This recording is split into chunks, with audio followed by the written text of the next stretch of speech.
How'd you guys do this weekend? Ooh. Is there anybody here that didn't learn anything? Oh, so everybody learned something. Tell me something that you learned. How to make an Android app. How to make an Android app. How to do a tweet storm. What a tweet storm was. All right. How to promote your startup. How to promote your startup. Build a physical product versus a software. Hardware versus software. Real versus bit.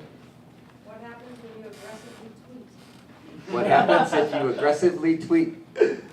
Yes? Find way easier solutions than harder ones. Yeah, find the easy path instead of the hard one. I got this great idea, but if I go sideways, it's like half the time. Anything else you guys learn? How to break things down into tiny little pieces. How to break things into little pieces. Not physically. Jump and stomp on them. So that it's achievable. Making small goals that are easy to keep yourself accountable with. Yeah, small goals and accountable. I like that one. How to work on little sleep. How to work on little sleep. Yeah. Yeah. How to identify potential markets? How to identify a potential market. Anything else? Value of a team. The value of a team. Cool. Like what? What's the value of a team? That I can be doing something, but there's other things happening. Things happen even when you're sleeping. Yeah, look at that. How'd that happen? What is your MVP? You might have a bigger picture, but narrowing it down. How to take a big idea and turn it into a small MVP and test something that's small. So sometimes people have minimal viable product and they think minimal and they don't think viable. And sometimes they think minimal viable product, they think viable, but not minimal. So, you know, getting those things together so that you can actually get a small experiment that proves that this is just a really horrible idea is a great thing to do in a weekend. So I'm really proud of all of you that you stuck with it and got through all of this stuff. Everybody always comes away with something that they didn't know before they came in. And the opportunity to do this every weekend of the year is available to you. All you got to do is get unlimited miles, fly someplace. But no, it happens. If you're ever going to outsource, I really recommend that you go do a startup weekend wherever you're outsourcing to and figure out what the culture is before you do that. So I think there's a lot of tests that come out of startup weekend and make that go. So thank you for being part of this thing. And we're going to jump into the judging. And then after the judging, you're going to get the chance to go get some beer. And we're going to go in the back room and talk a little bit. Is there anything you guys want to say before we get going with this process? Good luck. Good luck. Good luck. Oh, thank you. Good luck for you. Thanks very much. All right, so Bob. Yes. Come on up. You're the next contestant. So this wouldn't have happened without Bob and Charlie for sure. Lauren, I met Lauren last week because she did both sides of this thing. Last weekend she beat her brains against being a contestant, and this time she did the organizing. So thanks, a great round of applause to the organizers. Thank you very much, John. John came all the way from Seattle to help us get through this process. 52 registered attendees. We had 18 pitch ideas. Remember Friday when we were in here lined up? And there was, remember that? It seems like a week ago, maybe a month, right? 9 teams formed. 8 teams are presenting today in front of 5 incredible judges. In fact, let me introduce our wonderful judges. We have Zach Williams. Zach runs a premier branding agency here in Venvio in Blacksburg. Doug Wanarena, a personal friend and also angel investor. There probably wouldn't be a rack space in Blacksburg if it wasn't in part by Doug Wanarena. And Jeff Mitchell, who owns a Mitchell firm here. Jeff, when I first got started as a startup entrepreneur in Blacksburg, I don't know, 18 years ago, I remember Jeff calling me and saying, "Hey, I just want to meet you." And I just remember, like, that was so awesome. It was some other firm, but it's like I remember that conversation with Jeff early on. You know, all these people are very active in our local entrepreneurial ecosystem. You want to know them for sure. Jen O'Daniel, Virginia Tech alumni, as well as a fund director, a fund manager with the CIT Gap Funds. Jen is here every month, listens to many of the pitch clinics that are in the area.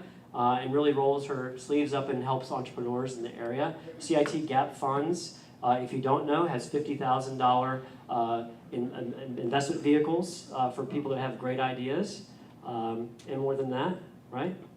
And then last but certainly not least is Jason Gabriel, Managing Director at Third Security. Third Security, amongst other things, manages a local venture fund, the Valley's Ventures Fund, which is funding regional technology companies, a $12.5 million fund, and they, which is supported by Carillion, Virginia Tech, and Third Security. So round of applause, thank you for our judges. We really appreciate you taking these hours out of your day and for your valuable feedback. These people are experts at hearing problems, understanding markets, distilling all the things you're about to present, and coming up with feedback. I respect their feedback quite a bit. So thank you very much. This is just the beginning of a journey, right? So we're going to be starting up a Startup Coffee on Wednesdays, as well as I hope to see some of these businesses actually created and get active in the ecosystem. I want to thank our sponsors, and in fact, we've got 2 sponsors that put up a request that they're looking for jobs. So I mean for employees. So if you're interested in Java development, FitNet has positions open now for Java development, and MindSense has openings for iOS development. These are intern and full-time positions. So if you're interested in FitNet, contact me. If you're interested in MindSense, please contact Alex. How do they get to know when and where the coffee is? We will send that out via email. We'll let you know when the coffee is. So we're working on the details of that. After these pitches, by the way, we've got some refreshments afterwards while the judges deliberate. So having said that, I think we're ready to get started with our first team, Storyline News.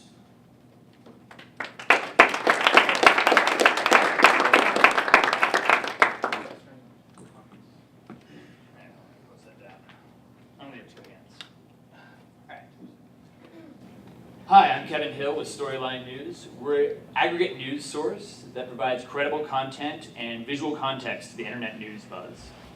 So I have a question for you guys. Do you like your news fast or slow? On the left, we have Twitter.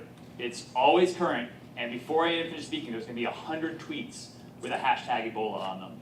Unfortunately, 99 of those are going to be useless. On the right-hand side, we've got the other extreme. We've got Vanity Fair. It's a 5,000-word piece, beautifully crafted, all about how Ebola is affecting local people in Africa. Unfortunately, it's going to be forgotten in a week, and no one's ever going to see it. So we want to find a solution that brings together the best of both of these worlds using both crowdsourcing and data. So first I'll talk a little bit about execution and what we've done this week, or this weekend. We've come up with a logo, we've come up with a website, we've gotten together about 1,000 lines of code, and we've curated 120 high-quality news articles. I want to show you the result of that right now. So this is our news site at storylinenews.co. On this page, we have our 3 big stories that we've been covering: Ebola, the iPhone 6 Bengate, and the Hong Kong protests.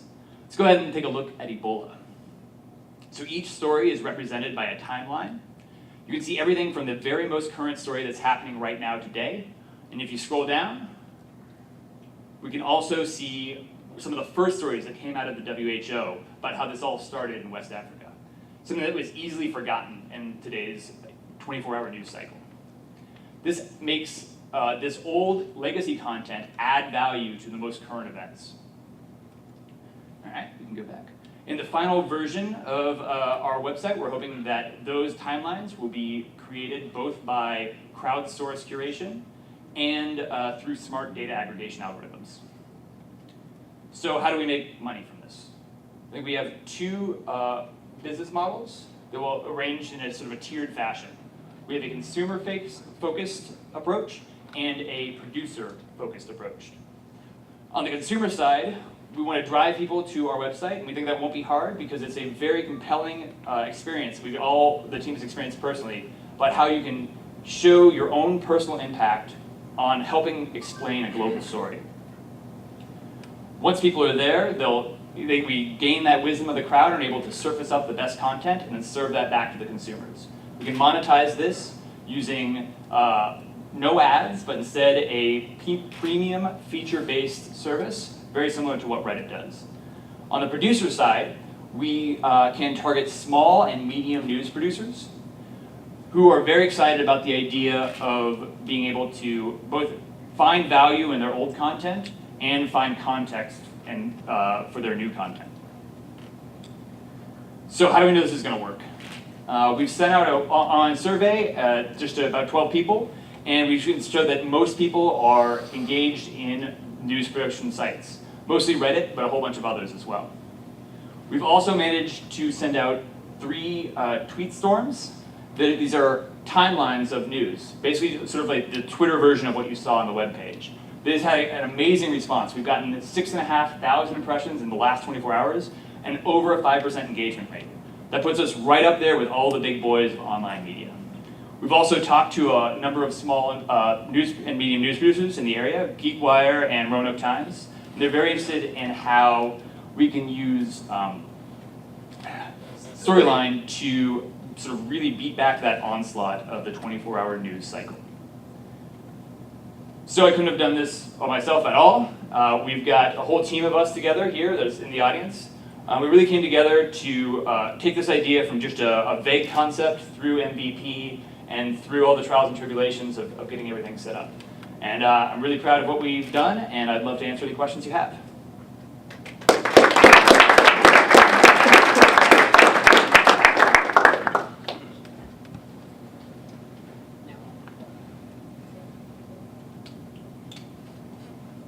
How are you integrating Twitter into that?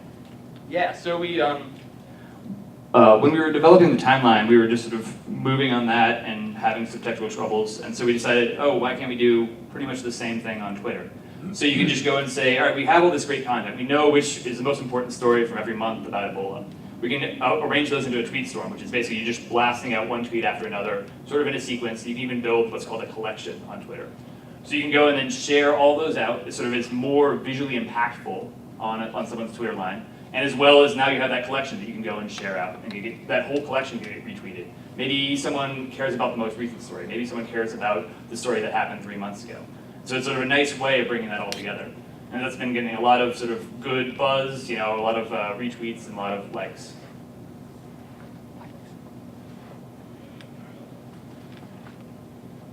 So again, it's on now. So again, explain to me what is unique about what you're doing. So for example, my base business is life sciences. I get 15 emails a day from news aggregators of very specific subject matters that have dedicated websites for medical devices, for oncology, for biofuels, et cetera, et cetera, et cetera. Mm-hmm. Lots of places try to do this in a more aggregate fashion. So what are you doing that's different? Yeah, that's a good question. And by the way, all those people also do tweet storms where they're, Yeah. one could argue that junks up someone's Twitter feed with lots of information. Yeah, no, I think, I mean, that's why I think the website is really the final version of that vision. But I think what you said is that you got 15 emails a day, right? It's that deluge, it's that fire hose of information that we have right now that's always today. It's 24 hours and it's totally different. And the hard part is finding context. Like we've talked to people at GeekWire and they're like, yeah, you know, we would love to be able to spend time and go back and find all the best stories about iPhone in the last year. And then how that changed from rumor, from one rumor to another, to development, to disaster. And it's really that context that adds value. And it's just not what's happening right now, but instead it's like a great story, right? If you said this, I missed it, but is the user identifying the news that they're interested in, or are you identifying it? A little bit of both. I mean, so there's great models like from things like Reddit where people are contributing and sharing out links. And being able to link, saying, just even if they can say, this one event attaches to this one other event. Then we can go in and use sort of smart data aggregation techniques and data mining algorithms to sort of build a coherent timeline and say, these are the most important stories. These are the stories that are the hubs to all the other little stories. So it's going to be a little bit of both of using that, mining that wisdom of the crowd and using smart computer systems. So have you thought about how you would roll it out? How would you get any kind of visibility that would allow you to get the kind of traction you're going to need to make a viable business out of it? Yeah, and I mean, and that's why we picked those 3 stories. I think at the beginning, it's going to be a lot of dedicated small user base, and it's really waiting for that perfect story, right? Like, imagine if we had been following Ebola for months, right? That was in the system, it was there, maybe only 2 or 3 people were building that timeline. But the very first day that hit, mainstream media, everyone's gonna ask, well, how did this happen? Why does it exist? What came before? And so we would have that information just waiting for it, for that sort of demand to percolate up. Talk me through the user experience of someone that might come to your website, right? That's where you're expecting people to come first. Yeah. So you either hand curate or select the people that the stories through some sort of data algorithm. Mm-hmm. Are you expecting people to sift through all those articles on their own, or how are you expecting them to digest that content? Because what I'm really getting at is a tweet is 144 characters, right? Yeah. People's attention spans are one picture on Instagram. And Yeah. you're expecting them to go through all of these different articles to get. So they don't have to go through all, right? I mean, they can. I think one thing that we're really missing from the timeline right now is that visual component. Like you said, they like seeing pictures, but you can just experience just a couple of stories, and it's the ones that pop out to you that really connect with you that you can then go explore more on. So you don't need to necessarily go through each one with each person, but instead each person can just sort of add a little bit of piece of that timeline, and then that can be used by someone else in a creative way. If I can answer that question, I'm on the same team, and shows the website. So if you look at the Ebola timeline, you see with date, we have a little headline that gives you a very brief description about exactly what event that is in that particular timeline. So if that particular event interests you, you can click on it and you can go read the article in detail if you want to. So basically we're going to curate it to have a very short description which can help you explain what the article is about.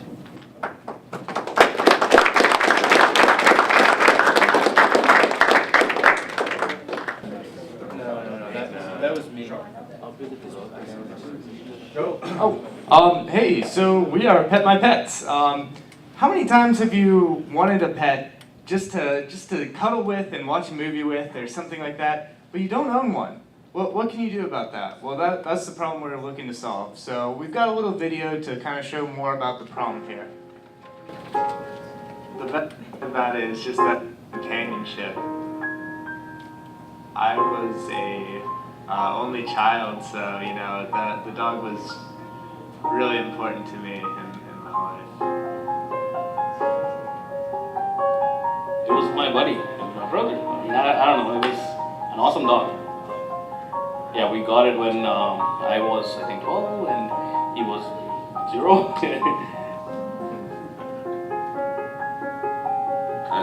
Whenever I have like a hard day, I can just go back and he'll be wagging his tail, so they definitely bring like happiness. I couldn't imagine life without my dog, so.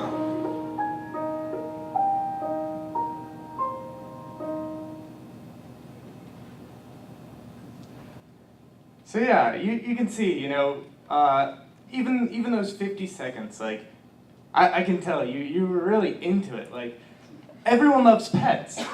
How can you get around with it?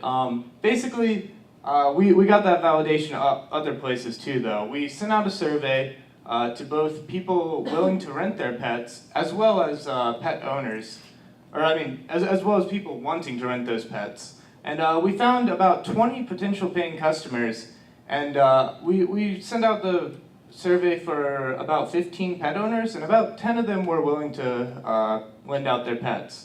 And a lot of them actually didn't care too much about the money. It was more about the feeling and the helping out someone else. So our campaign actually got 71 likes on Facebook, which I think is fantastic. 2 days ago this didn't even exist. I came up, pitched it, and now we've got 71 people who are invested. So we've also got 67 followers on Twitter.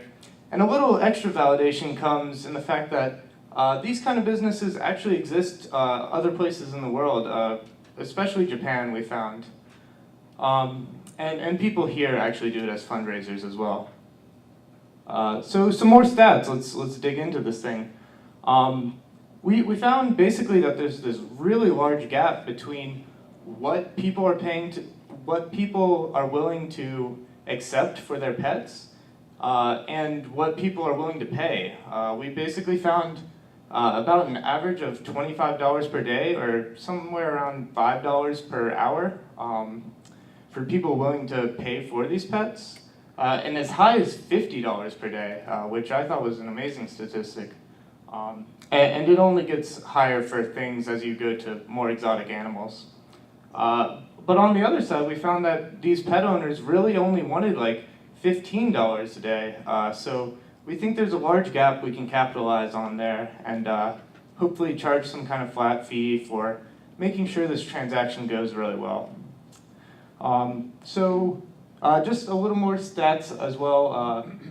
We found that most people want this, perhaps because we're in a college town, because they just don't have the time or the responsibility. And the second most reason was actually allergies, where they just can't physically deal with it.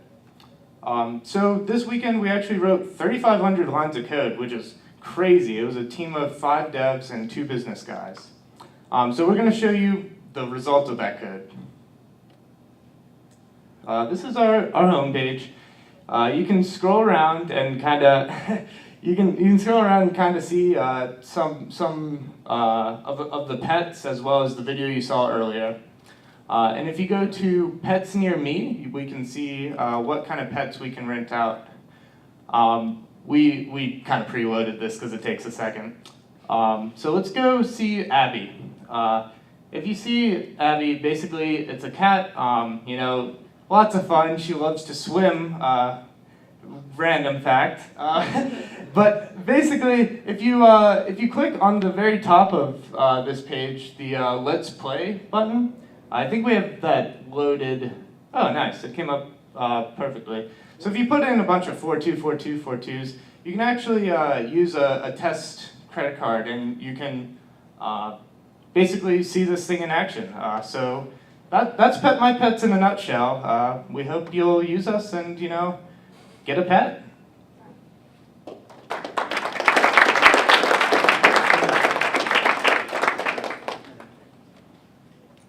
Okay, so I have a couple of questions, so I'll go quick. Let's say I rent my pet to someone, okay? How do I know that person is not going to steal my pet? And how am I going to get that pet back? And better yet, how do I know that person's not, what kind of checks are there made on the individual who's renting my pet, especially if I care for my pet so much? Yeah, so that is one of the biggest things we got as feedback. Basically, we found that most people would be comfortable with it so long as they had an interview set up that first time, and were able to stay with their pet for maybe half an hour, something like that first time, and develop a connection with the person. We also have found that if we do some kind of really basic survey/quiz of like normal dog care, things like you know, you need to keep the leash tight if you're crossing the road, things that people might not think about. We wanted to basically quiz them on that before they're even allowed to rent a pet, and as well as tying it to their social media accounts and kind of verifying their identity a little bit. So basically, you're creating the Uber for pets. So, I mean, have you thought about kind of connecting the people that have pets that need to, you know, have sitters with these people that want to have a pet for a weekend or a week? Yeah, so that is the other side of our business. This weekend, we focused on the ones wanting to rent, but that's the beauty of this thing. Like, there are people who actually will pay for other people to take their pet. So if we can work out some kind of, you know, good pricing structure, we can really capitalize on both sides of the interaction. Yeah, so Doug took my question. I almost canceled a trip this weekend because the dog sitter backed out. So, and your numbers for what we're paying at least are way low on the revenue side. So I really would encourage you to consider that side. Yeah, I'm super excited about the numbers in particular. Yeah, my dog's at Old Town Pet Resort currently. It's $150 tonight. So. Wow.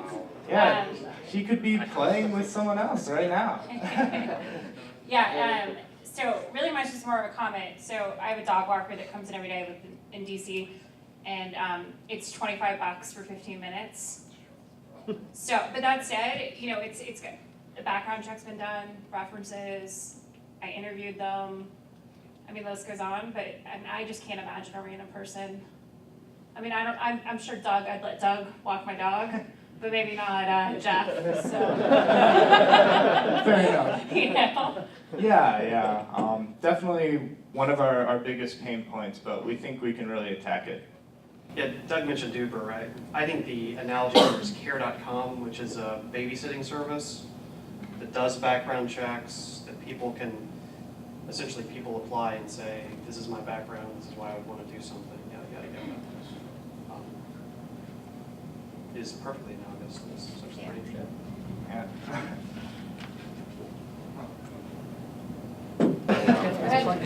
Hello, my name is Gabriella Jacobson. I'll be talking about a product flow today, and I'm an industrial designer, and I worked on a team with a graphic and marketing designer and a software engineer. So I want to begin by telling a story. So this weekend, my team and I, we went downtown and we started canvassing, doing research on the public restroom tampon dispenser. And ladies, you already will understand why these things don't work and what issues you have with them. But just as an example, we went to the Moss Art Center. These things are so unfunctional that when the Moss Art Center was built and these were installed, they didn't even leave the key with the administration. That is how little they are used. So this started as a personal passion and a personal issue. So I went with my friend one day and Mother Nature called. So we went to the closest bathroom. First tampon dispenser, out of order. Second tampon dispenser we went to, disgusting. So we finally used that one, and then no product came out. So we began by doing a survey to engage who our audience was and how people felt about public restroom tampon dispensers.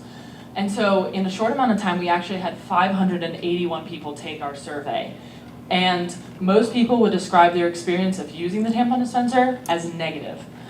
And 61% of survey users would never use a tampon dispenser again if given the choice. However, if changes were made to make the experience better, 94% of survey users said that they would choose to use a tampon dispenser. So introducing flow. So as an industrial designer, I really wanted to make an approachable and form-fitting tampon dispenser. You needed a tampon dispenser that went with the woman's body, that encouraged her and the product inside and said, this will work for you. This situation, this is comfortable. You can come here, you can relax, we'll take care of it. And we also did that by updating the technology. So this tampon dispenser has a credit card scanner, an interactive touchscreen, a full visual display, no more mystery tampons out of a cold steel box.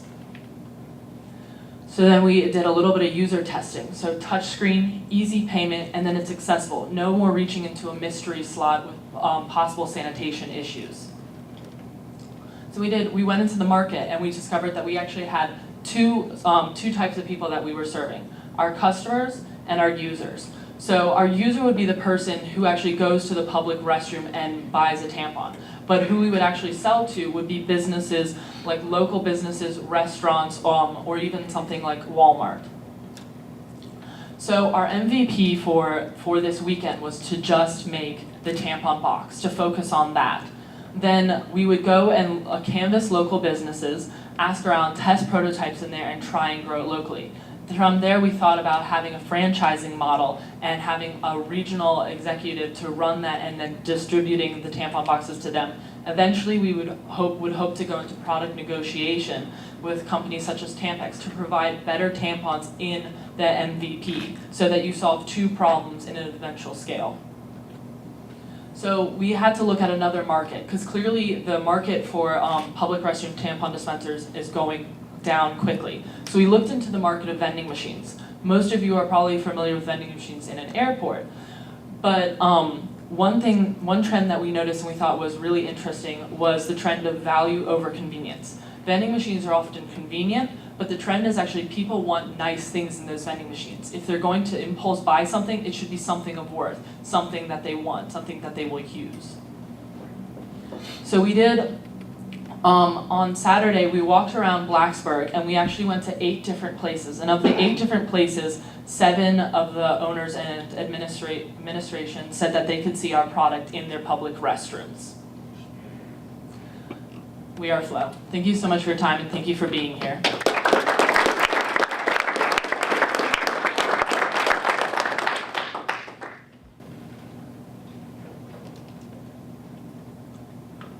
All right, interesting idea. Never heard anything like this pitch before. Couple thoughts. So this is really interesting. I think for you to make this real, you'd have to build a prototype, prove that it works. I would think that the realities of the packaging of those things, I just wonder about how well that they would be distributed out of a machine. So that'd be interesting. The other thing for you to think about is, as opposed to some of the potential customers that you mentioned, I might push you to think about the typically very regionally oriented sanitation companies. So there are large companies that do everything from like urinal screens in men's restrooms to that stuff to the hand soap dispensers and the towels and everything. That's a real big business. This would be, the kind of product that you could sell directly to those guys and they would effectively be your distributors. Your problem here would be distribution, right? And there's a giant distribution network existing of companies that service bathrooms. So just a thought. Thank you. I think it'd be interesting to look into the existing product and see what the sales numbers are, because I've always wondered if something new hasn't happened in the last probably 40 years. It's looked the same because they're just not selling enough. I actually was going to go a different way, because I assumed that the person that built the big steel box was some guy. I never thought about that. Yeah. I'm pretty sure it was. Yeah, Sure so was. your whole design, the whole concept, I think is very interesting. Because I assumed it was a guy somewhere Oh, sure it was, who yeah. designed the condom machines in the boys' bathroom, which are just as disgusting. Well, Jeff, I just use the cologne.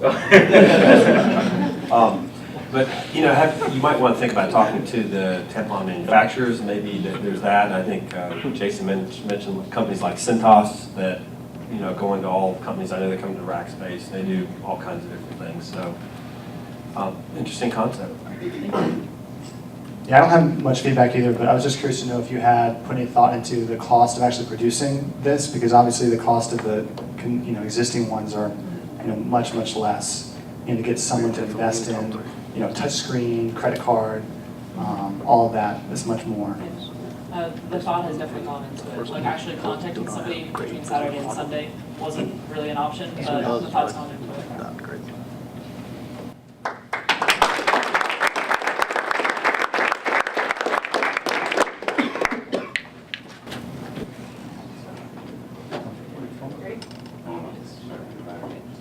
Good afternoon.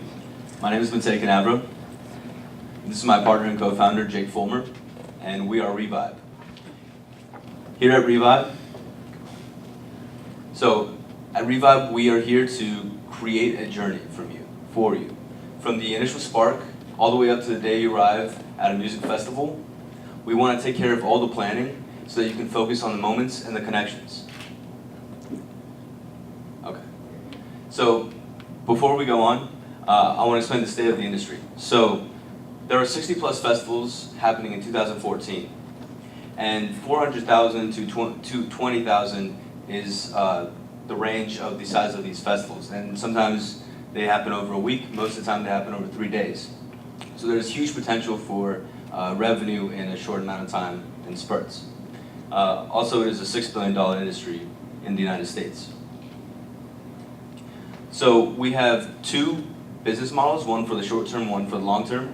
In the short term, before we grow our customer base, we will be charging service fees on the tickets and hotel bookings that we do through the application. And in the long term, when we get enough customers, we will be selling demographics data to festival promoters and whoever else wants them. We will also be doing advertising for the artists and the festival promoters. Now, again, our customer value proposition is that we will provide one streamlined experience for discovering and attending music festivals.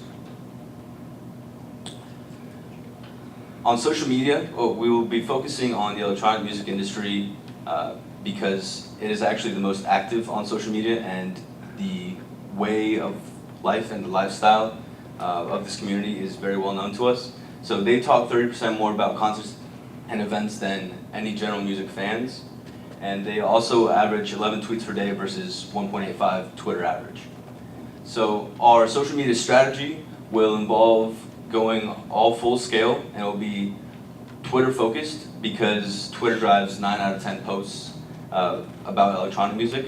We'll also have a Facebook campaign, and we have high level contacts at a blog called Your EDM. Here they have 360,000 Facebook likes, and so they can get our message out to a large amount of people. Our design strategy focused on the user, and we decided to utilize existing communities and functionality. So Facebook, rather than building from the ground up, we would use Facebook as a pathway for invitations. And we also decided we would like to partner with Airbnb at some point in the future to provide cheaper places to stay. So this is what our product looked like up until last night. You can move on. And this is what the landing page looks like right now. Here you have a profile page and the dashboard.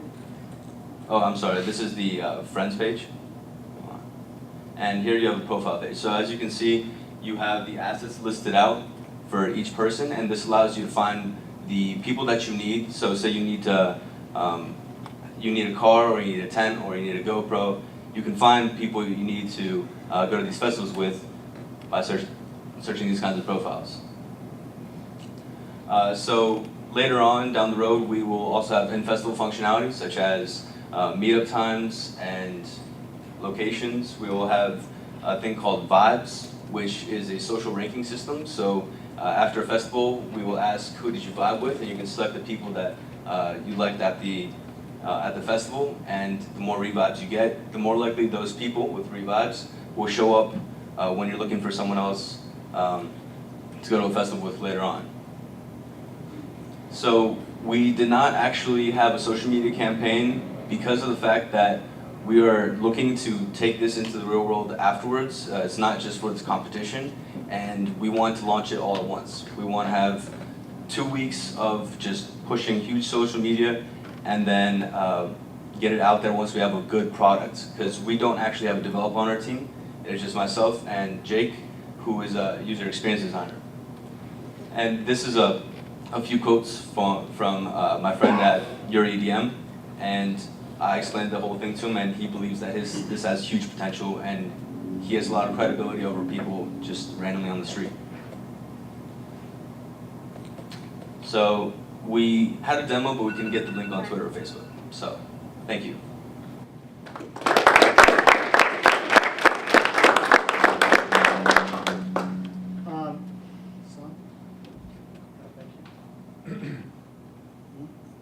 It's on. It is on. Watch what you turn it on. There we go. I'm doing it. I run a technology company. It's not possible. Battery dead. No display. Yeah, you just need to hold the button down until it turns on. I'm quite good. I don't ask you a question. So talk me through, I guess the biggest question I had was, it seems like there's a desire to go to festivals, but I didn't hear a lot of information from you about what kind of market there is for people who actually need help going to festivals. Can you speak to that at all? Sorry, what do you mean by need? Well, so you're, tell me if I'm wrong, but your idea is people need help going to these, is it EDM festivals, is that right? Yes, that's the industry that we're going to start out with, but we are looking to expand to every kind of genre. So the way this will work is, say you need someone with a car, or you were just looking for people to fill your group. You will use this application, and it will automatically bring up people who have a good amount of vibes who are in your area, and you can see their assets. So if you need someone with a car, and this person has a car, you can send an invitation. And so this facilitates the group creation. You can find a caravan, you can join a caravan, what we would call, and and then you move on to the next stage of the planning. And you go all the way through until you buy your tickets and book your place. And so this is all done within one app rather than individual apps like with Uber or Airbnb and so on. Okay, so one of your key marketing, go-to-market strategies is to use Facebook. They've got 1 billion users, plus or minus, probably 200,000 to 400,000 companies trying to, gain attention. So have you thought through how much money it's going to take to run a viable campaign, whether it be Facebook or anywhere else, to, how much money is it going to take to really try to displace some of the giants in the industry that are selling tickets? Well, we're not really trying to displace the people who are selling tickets. We're trying to kind of integrate everything in one place. And rather than go through the promotion on Facebook where we're paying for the advertisements, we have this contact at Your ATM, and he believes that if we can get a viable product together and launch a Kickstarter campaign, his boss, who runs the blog, will post it, get all the eyes on it, and from there, it's just a matter of building up. I was involved in the early days of the launch of Floyd Fest, and they really wanted to control in the beginning that user experience. Are you going to meet resistance from festivals wanting to control the experience? Perhaps, but we are trying to move towards cooperating with them. So a lot of festivals have their own applications. For example, they have their own maps or scheduled lineups and such. If they can see that our product incorporates everything they need and more, we're hoping that we can get the information for them and actually advertise through us, because we have more users and it's a consolidated base and they can reach more people this way. So you're considering selling it to the festival for them to put on their website and have their people download? Perhaps further down the road.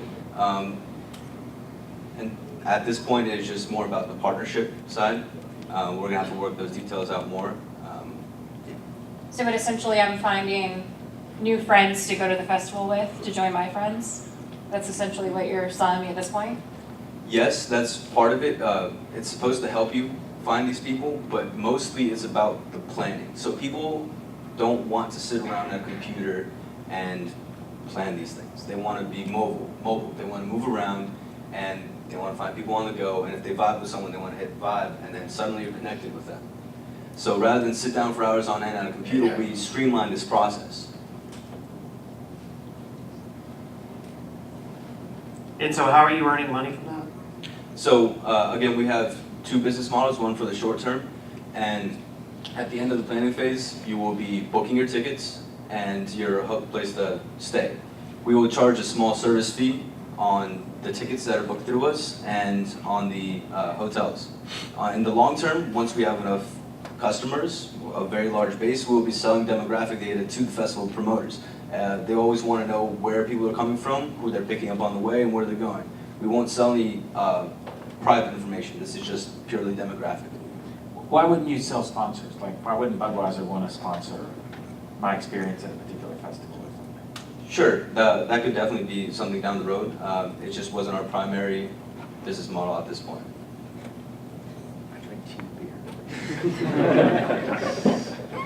20 seconds left. How many people don't want to plan for these events? What kind of data do you have to support that? First of all, I myself don't like to plan at a computer for 3 hours on end, and it gets frustrating jumping between websites and typing into an Excel sheet and like calculating your gas cost by dividing whatever, and then you're just jumping around. You have to text people. I don't like doing that, and no one else does, I don't think.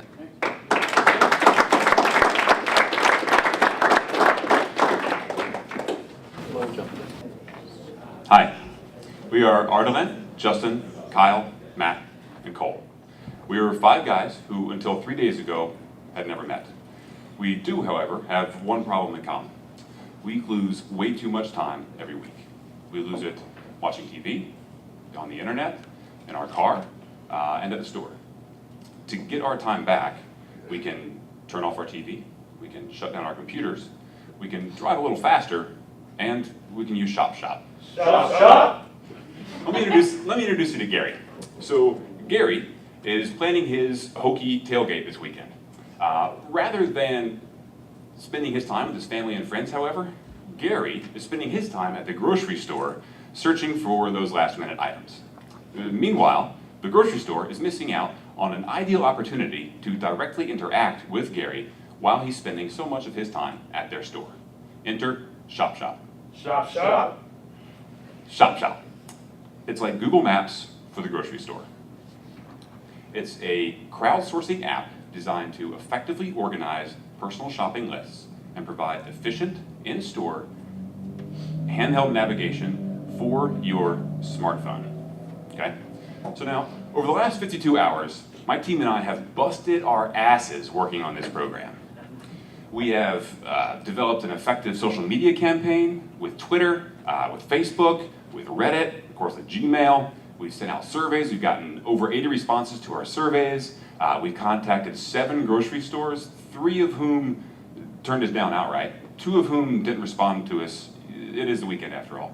1 of whom actually kicked us out of their store, and 1 of whom we'll talk about in a few minutes here. During that time, poor Justin here has been essentially chained to his desk, going blind, staring at his computer for 40 hours straight. Kyle back there has been sleeping in his car and has 1 change of clothes. He just bought that shirt. And Matt down here pretty much has Ebola from sleep loss. So we're kind of a mess, okay? All of this, though, has given us a chance to build something that's pretty cool. We've certainly solved Gary's problem. So you see here, Gary is now a ShopShop user. He's downloaded ShopShop. So here we have Gary's cookout list. On the left, we have the items that Gary will be purchasing from the store. And on the right, we have the location of all of these items within the store. Okay? So to kind of illustrate a little better how this is going to affect Gary positively, we did a little experiment. So first off, we sent Kyle over here out to the grocery store with a list of 20 items to get. When Kyle got to the store, he had to locate those items, then he had to record the location of those items within the store, and time himself while he did it.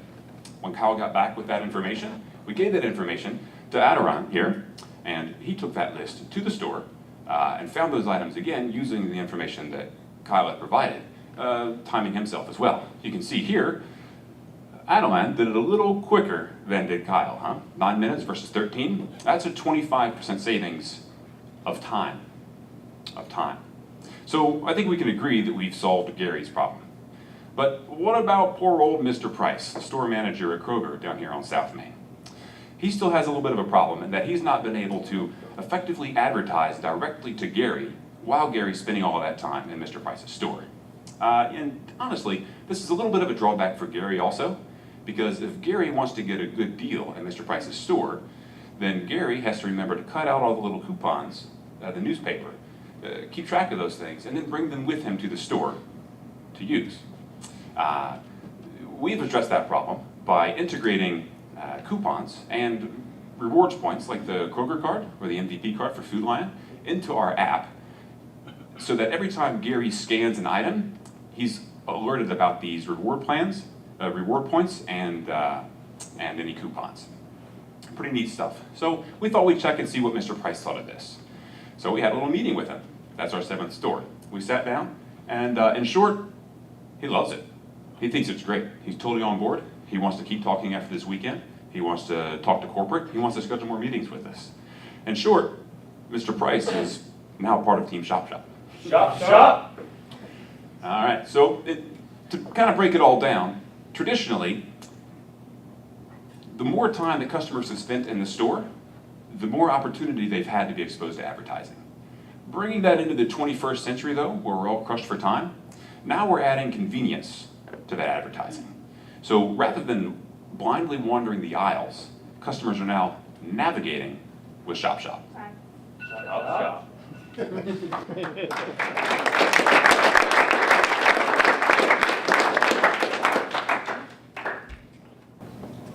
your mic work? So did he mention to you their revenue model of making vendors pay more to be on the end cap, they pay more to be at eye level? You know, your business model is completely disrupting why XYZ chips are on the end of the aisle in a big cardboard display. Mm-hmm. Yeah, that's an excellent point. Again, we're trying to revolutionize the way grocery stores advertise and offer these deals and incentives to their customers. So rather than perhaps hiring employees to move their products around the store, they'll simply offer the specials on the app while the people are navigating the store. For instance, Gary is walking between aisle 6 and aisle 8 to go from the Coke aisle, Coca-Cola aisle, to the chips aisle. Perhaps he'll get an alert on his ShopShop app that pickles on aisle 7 in between those two aisles are currently on sale. I haven't walked into a grocery store in Blacksburg in at least 10 years. Okay. So I walk in the grocery store in Fairfax, Virginia, and get one of those scanning guns as I walk in and scan my groceries. I don't know if you have it here yet or not. No. Okay. So have you seen those before? No, ma'am. Okay. So you, as you pick up your groceries from the shelves, you scan them, and it starts totally just like the cash register person does. Great. And so then when I go to check out, I just scan the gun, and then it tells me what my total is, and I pay for it. So something you should look into. I was going to ask you how you're going to integrate into that, but if you haven't seen it, how are you going to integrate into it? Well, I've actually seen those. I've actually seen those in stores too, but that doesn't really help the fact that if you're looking for something, Right. you're still looking for it with the scanner. No, you're absolutely still looking for it. So you're still, Yeah. you're still wasting time. Because it's kind of like a dumb scanner, right? It doesn't really do anything. Maybe as you walk by an aisle, it might give you a couple coupons. Yeah. Yeah. We'll certainly be integrating that into ShopShop though. You should, yeah, definitely. In your example, how did you deal with branding? So you had like Mountain Dew, but how do you think about branding? Because again, branding here is yet another opportunity for the grocery store to sell the advertisers. So this strikes me as a sort of the classic kind of guy solution. I want to be more efficient. When I go, I want chips, right? Oh. And so you click chips, and then have you thought about then what happens after you click chips? Absolutely. So that's where the barcode scanning comes into play. So the barcode scanning app that you're probably familiar with your smartphone there will bring up the individual UPC that's assigned to every product on the shelf. So for instance, if Gary wants Mountain Dew and he types into his ShopShop app, Mountain Dew, and it comes up a 20 ounce, 6-pack, and 2 liter, and he selects 20 ounce, it'll direct him to the place in the store where the 20 ounces are stored. So your idea is that you would scan stuff that you already have in your home that has UPCs? No, you can search by it either with a search function with the name of the product, or by, I guess you could scan it with your barcode scanner. The idea is that when you find the product, you can scan the product, get coupons from it, get your rewards points there, and I like this idea of then using that to check out. Yeah, so it's our idea. Not anymore. You do the 52 hours at backbreaking work. He's taking 5%. Okay, so I get the utility for the user, the consumer, but again, how does the producer of product A or B know to give you money? I mean, I'm having a little trouble with just with the monetization part of it. So it's all based off of advertising. The entire app is a free app to download, and it's based entirely on ad revenue. So initially, we'd probably be pairing with AdMob. You're familiar with AdMob from Google? And we'd be supporting those ads. But pretty soon, I think the grocery stores would catch on, and we would be working with the grocery stores to directly target each consumer based off of past buying habits. Does that answer your question? Yeah. Okay. I'm curious to know why, if you're trying to sell convenience, why not try selling a food delivery service? Because you're essentially doing the same exact thing, but then you're requiring your people to go into the store, right? Sure. Okay, thanks, Zach. This can be expanded to more than just one grocery store. So while we would intend to start this locally, we could expand this to any grocery store across the nation, and also to other large stores, Walmart's, Target's, Home Depot's, these sorts of things, where it might be a little outside of being realistic to expect someone to deliver all of these items.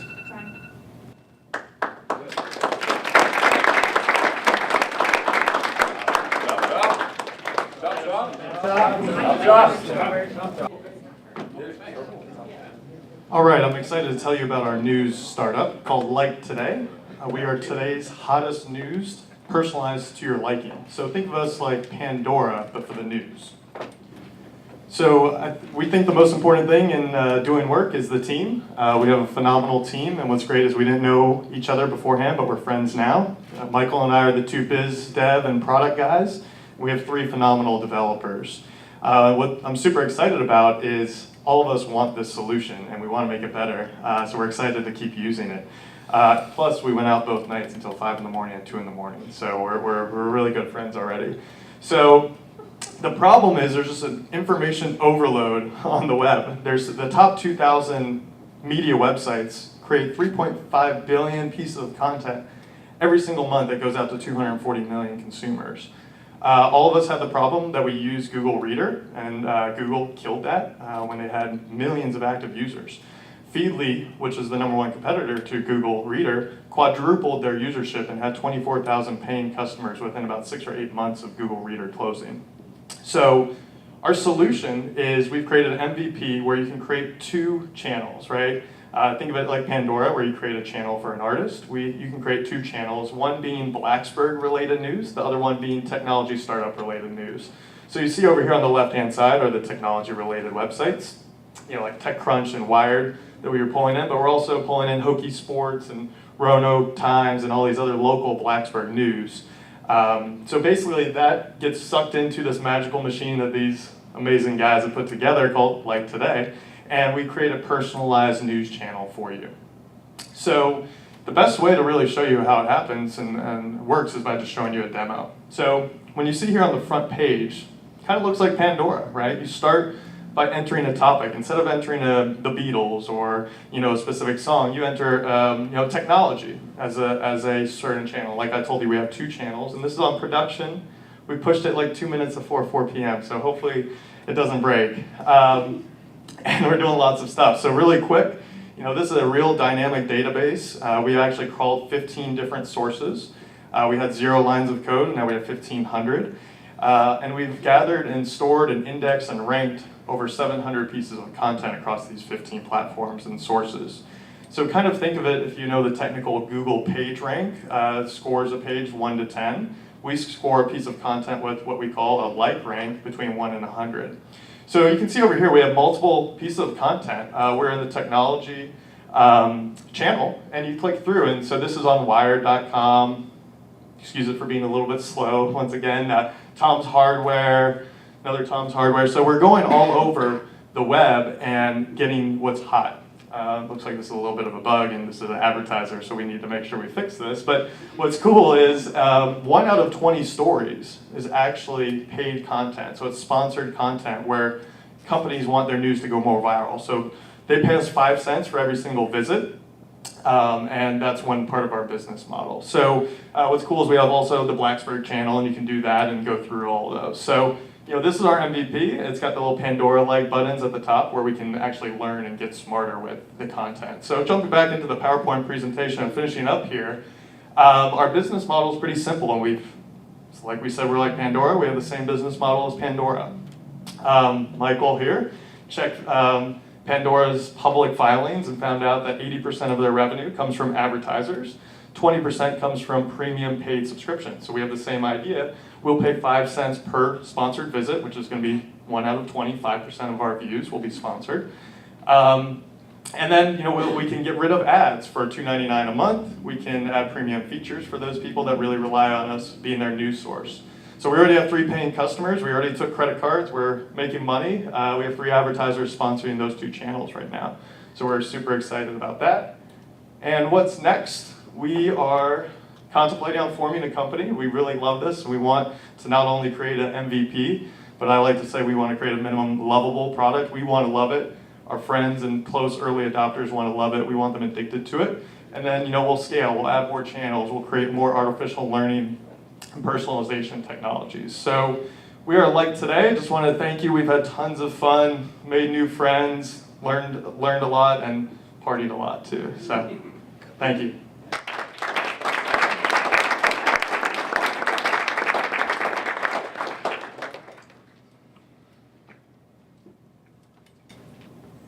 So Michael, you're a pro at this. So walk me through again how much and how you're going to go to market with this. We haven't thought too much about it. We've been laser focused for this weekend, but we are going to just get the early adopters that love it, get them addicted, and get them telling their friends, right? Really get the product growing organically. Get the first 10 users, get the next 100, get the next 1,000. Then we'll start thinking of, we have some ideas around creating a Twitter channel for every single one. LikeToday Blacksburg, LikeToday, startups, and then we'll push that content. We'll create videos and push that. So we have some early ideas, but in general, we're just going to rely on word of mouth. That's the best way, I think. So were the comment, I think I saw a comment pop up at one point, was that inside the internal article, not inside you all? Yeah, that's basically an iframe, because those advertisers, we don't want to strip anything off their website. They have people paying on ads. So those ads were actually on the websites, on TechCrunch, on Roanoke Times. But would you contemplate a community building around what you're doing and commenting on those?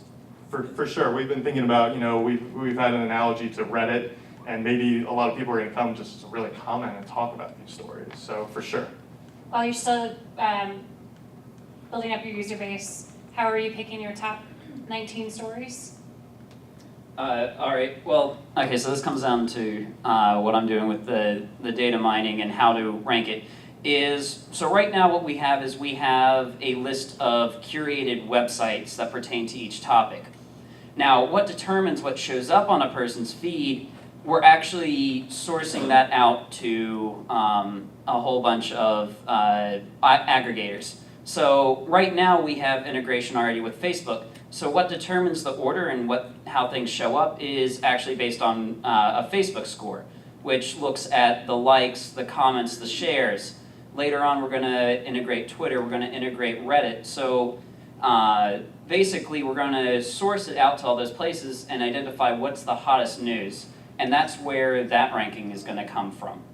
Yeah, one thing. What's really cool, what you also integrated, we have a standardization and normalization system that you didn't talk about. So if there's a blog post on michaelrihani.com, check it out. It has 100 likes. That's going viral. That's amazing. But 100 likes on Roanoke Times is not hot, right? So it's not just a pure absolute like count on Facebook or Twitter and all these other ones we're integrating with. You forgot to mention that we're normalizing them. So across the board, we can sort them correctly.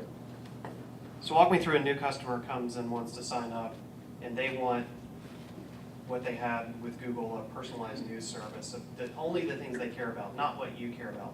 So how do you deliver that to them? So walk me through the new user establishment process once you have a fully developed program.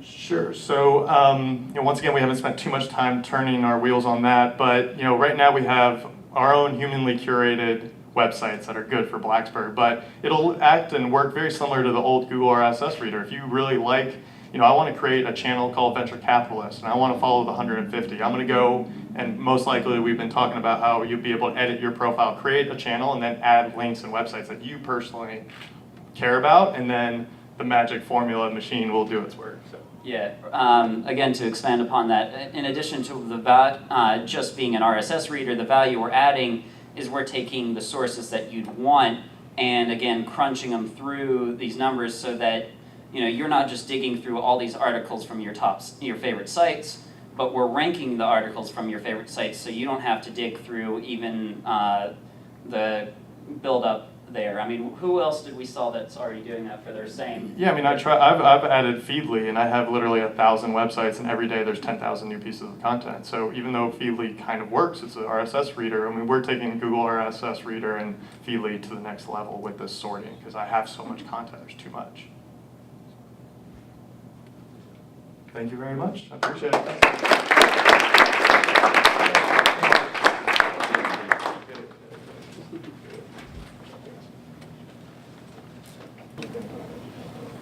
Hey everyone, my name is Ashita Ganotra, and this is Rohan, that's AJ, and we are Tech Debate. So Tech Debate is exactly what it sounds like. Basically, it's an event where students come and participate in a debate that has to do with technology. Topics can be anywhere from iOS versus Android, or they can be anything as complex as the moral implications of virtual reality. But the goal is to take the thoughts of these brilliant students and convert them into ideas in a formatted, competitive style of communication. And the great part is the students come prepared with both sides of the argument, so we maximize education, we also bring the most out of this organization. And judges can be anywhere from recruiters, Toastmasters, or volunteers that are interested in technology. So this weekend, the three of us gathered up, and we wanted to test our validity for our idea, so we held a small debate tournament on Saturday. We started at 11 p.m. on Friday, sending out emails, posted flyers everywhere, went door to door, talked to people, told them about our idea, and while this was going on, we booked a hall, and we set up debate tables, paired up with Google ambassadors, got some Google swag, some food, so people can come and the one would like to come. And what's surprising is that even though this weekend was Science Fair weekend, which is majority of our market, and even though this weekend was family weekend, so everyone was really busy, 32 people showed up, and on top of that, they all paid $2 to come and watch people debate. Each and every one of them. Even though there was a price to it, they came and watched it. Obviously because they found something interesting about it. And on top of that, someone was so interested that they donated $100 to our organization to get it started. Which means that we made $156 in revenue in just 45 minutes. So imagine how much revenue we can make in 1 month of planning. With like a professional planner, not just me running around asking people to come to this debate. More importantly, we reached out to Stanford students and we asked them if they liked our idea, and they absolutely loved it. Talked to the professors, and these professors were like, when are you starting this? Let's do it in Stanford. And we got the same response from the computer science advisors, and they said, whenever you're ready, we can just fund this and begin it as soon as possible. And we're also being sponsored by Qualcomm, Toastmasters, and received some interest from Rackspace. Which is great. This shows that not only are students interested in this, but recruiters are interested in this, and so are universities. However, we still weren't satisfied with our results.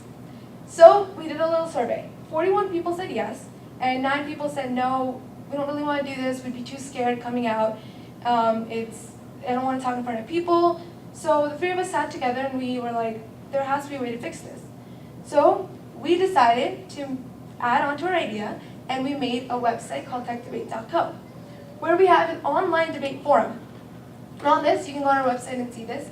You can click right here on live debate, and you can start debating with somebody live at the moment.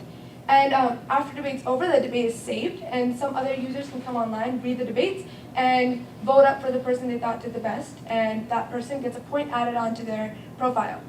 At the end of the month, whichever the top users, whoever has the most amount of points, that user is the winner of that month.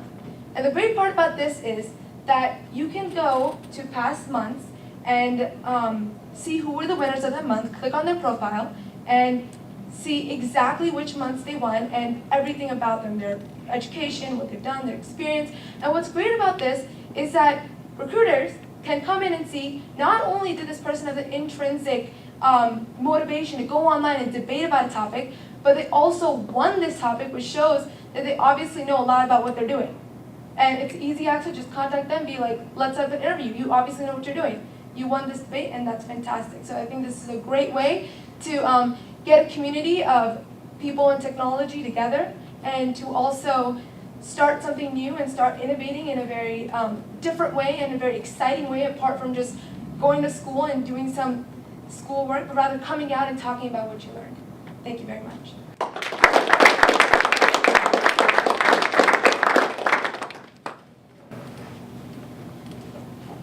What's your business model for making money on the online version? Okay, so on the online version, what we're thinking about is we would have ads up. If it gets famous, then we'll just have ads. And on top of that, we'll have a place where people, especially like lecturers or people who are interested in the topic, can go online and post videos explaining the topic, kind of telling them what they know about the topic, so people can go and watch those videos and use them in debates. And we'll have ads on those videos and post the best videos on YouTube, and have a YouTube channel where we can get some revenue from the ads on YouTube and the likes on YouTube. How did you come up with this idea? Funny story. One, I'm really passionate about debate. 2, I'm passionate about technology. But over the summer, I started a business called Latin Leaders, where I teach students about public speaking in general. And one of the days, I held a topic on technology. And one student came up, and he started talking. He did great research on it. And automatically, when he was talking, he came up with this brilliant idea. He was like, wait, I can make this come to life. And today, he's patenting his idea in UMD, and he's only a freshman in high school and barely knew anything about technology before he came out. So I was like, why not we bring this to high school and bring this to college, especially when this is what we study and this is what we love. How are you planning to scale this idea? You know, you mentioned you want to host it at universities and other schools, right? It takes a lot of manpower and costs a lot. Yeah. You made 45 minutes, you made 100 and how much, $152? 156. 156. Yeah. So that money can run out really quickly with, you know, as you try to scale. Yeah. Talk me through that process. Okay, so basically what we do is whenever there's an event held, we have an entry fee. So an entry fee would be $25, just like hackathons. Usually in debate tournaments, the entry fee is $50, but students still go. And recruiters would also have to pay some sort of fee, small fee, $25. We don't want to make too much profit just out of recruiters coming. We want them to come and judge, and that's very important. So $25 per person, and let's say we get about 50 people to come. So you can multiply and see how many, just 50 people realistically to come in just this short amount of time. Also on top of that, once this becomes really big, right now, people who debate in policy or in politics, policy type of debates, they pay money to go to camps so they can practice and so they can learn a little bit about debate.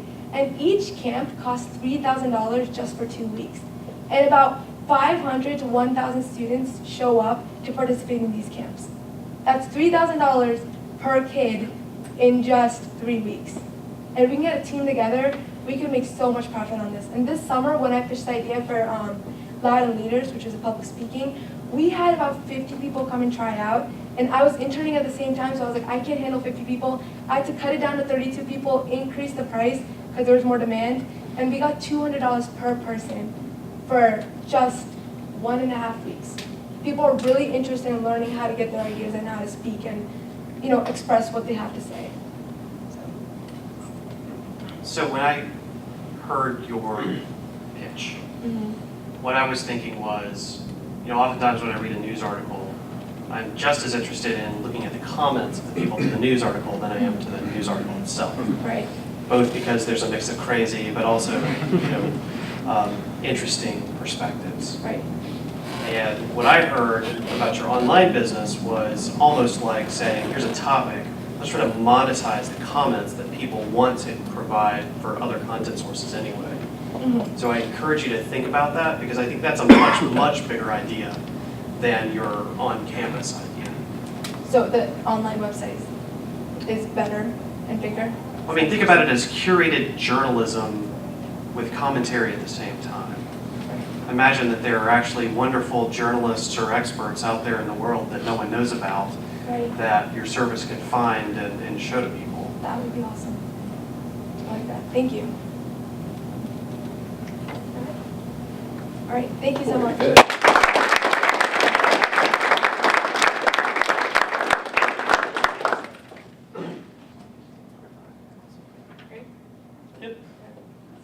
All right, everybody, I'm Oscillate. That's my team name. Designed a logo up here. It's a crossfader. Put that together last night. So our demo app is up on oscill.io. It is a music production app. It's kind of like Vine for music producers.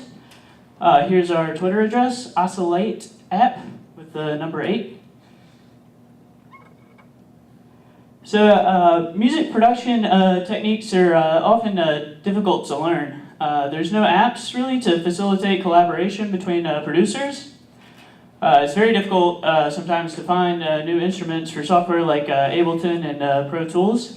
There's no centralized app store for instruments and effects. If you're talented at creating sounds, there's no place online to showcase your skills. So our vision is Oscillate. It's an app for sharing quick previews of new sounds and songs called bytes. And the files used to generate the sounds can be attached to each byte. Artists can post previews of new songs and new ideas. Our app will foster collaboration across the music production industry. It'll enable amateurs to learn new techniques and collaborate with their idols. And it'll provide pros with a place to showcase their skills and cultivate their following. Amateur producers can connect locally with others who use the same tools. So here's a little bit of a preview of our app. I'll actually bring it up on the website in just a second. We've got like a pretty sweet mobile style sheet. It's responsive. On the right, you can see where a user could play the sound. They can retweet, or repulse is what we've branded it. And they can also download the files that are attached to the sound. And that's if the artist wants to make those sounds available, or those files available. So they can, some producers might want to keep the production secrets to themselves. They might have some particular techniques that are extremely creative that they don't really want to let go. I can imagine some of the sounds that Bass Nectar makes, it probably involves some techniques that he probably doesn't want everyone to know. But some people want to learn and collaborate, so this app would allow them to do that.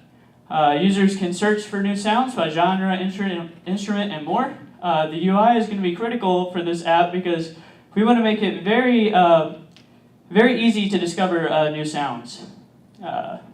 Eventually, we can have our API integrated directly into music hardware and software products like keyboards or Ableton, or software keyboards on the iPad.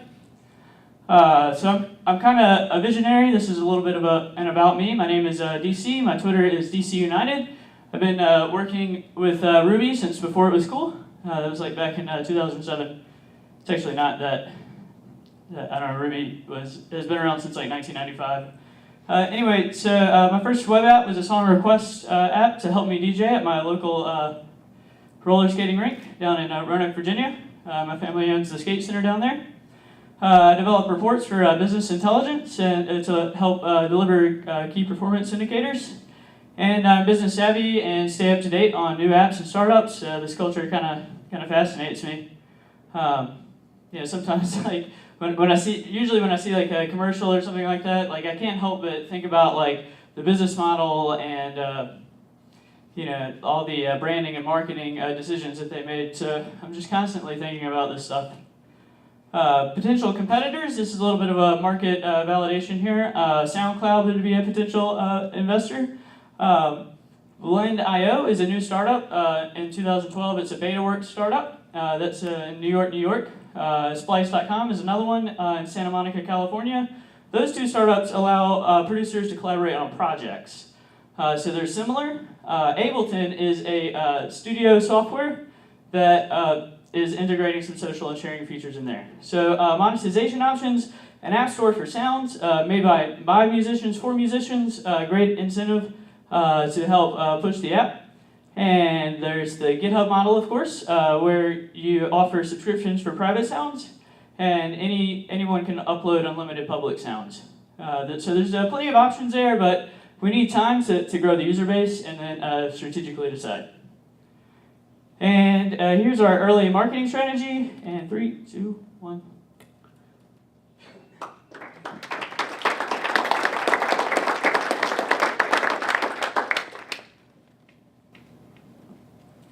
So I'll be glad to answer any questions that you might have.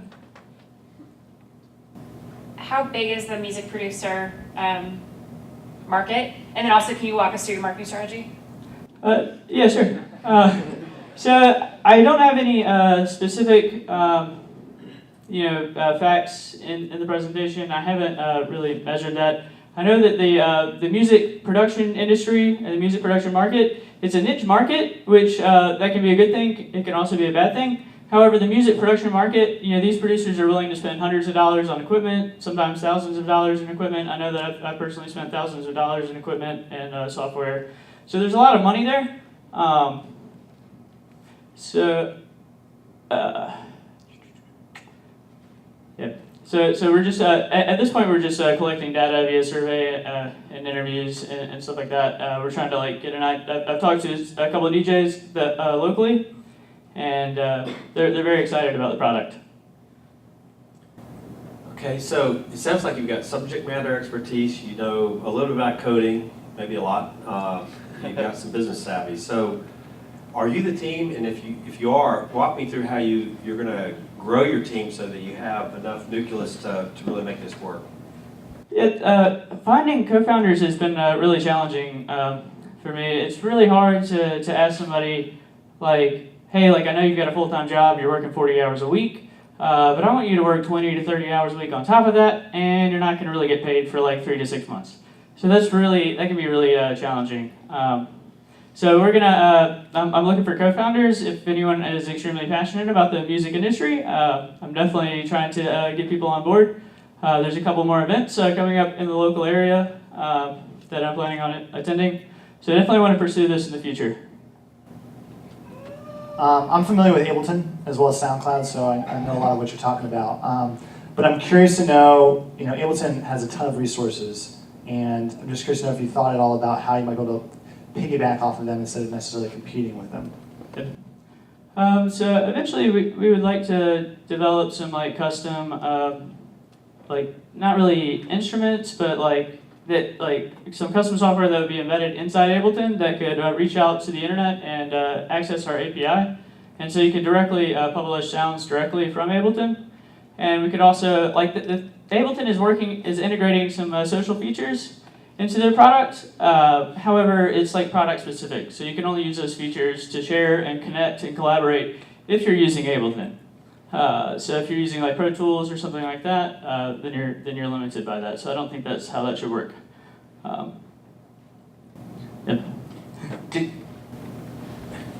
Do you have a sample? You were going to skip. Can you skip ahead? Was there something you could show us that shows it? Yep. Yeah, I can pull that up. This is the web page as it is now. Got a responsive style sheet, and basically right now I just wanted to give you guys an idea of how this would actually work. So you'd be able to browse sounds, and you can follow different artists. There's Edit and Craddy and Nuwa from the Glitch Mob, and you'll be able to play the sounds. Right now this is just an HTML mock-up, so, but I want to give you an idea of how this works. And so if an artist wants to include the files to make that sound, then they can attach that there. And we might even add some features to allow users to fork a sound so they can create their own copy and then collaborate with other producers that way. So how do DJs share right now, other than when people get together and hear each other's music? So like, how do you hear what the coolest thing going on in Brazil is now? A lot of people connect on SoundCloud. If individual producers are collaborating, they typically use Dropbox. Blend.io is a startup that I mentioned a few minutes ago. Their product is actually built on top of Dropbox. So it allows producers to collaborate on the files that are included on a project. So I could collaborate with a producer from Brazil. And however, I think that affects the producer's workflow too heavily, whereas my product sort of just sits on top of everything and augments a producer's workflow. It's like separate from the music production process itself. So I hope that answered your question.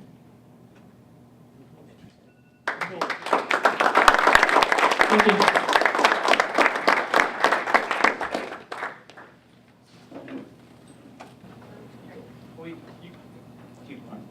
Several years ago, I was told that if I didn't improve my speaking skills, I was going to lose my job. I'd put in too many ahs, too many ands, filler words, and I have a strong accent. Fortunately, I was introduced to Toastmasters. Toastmasters is an organization that is focused on improving a person's individual speaking skills. Now, speakers have available to them mentors, or they can also go to the public sector. That's expensive. And we don't like to speak in front of people. That's intimidating to us.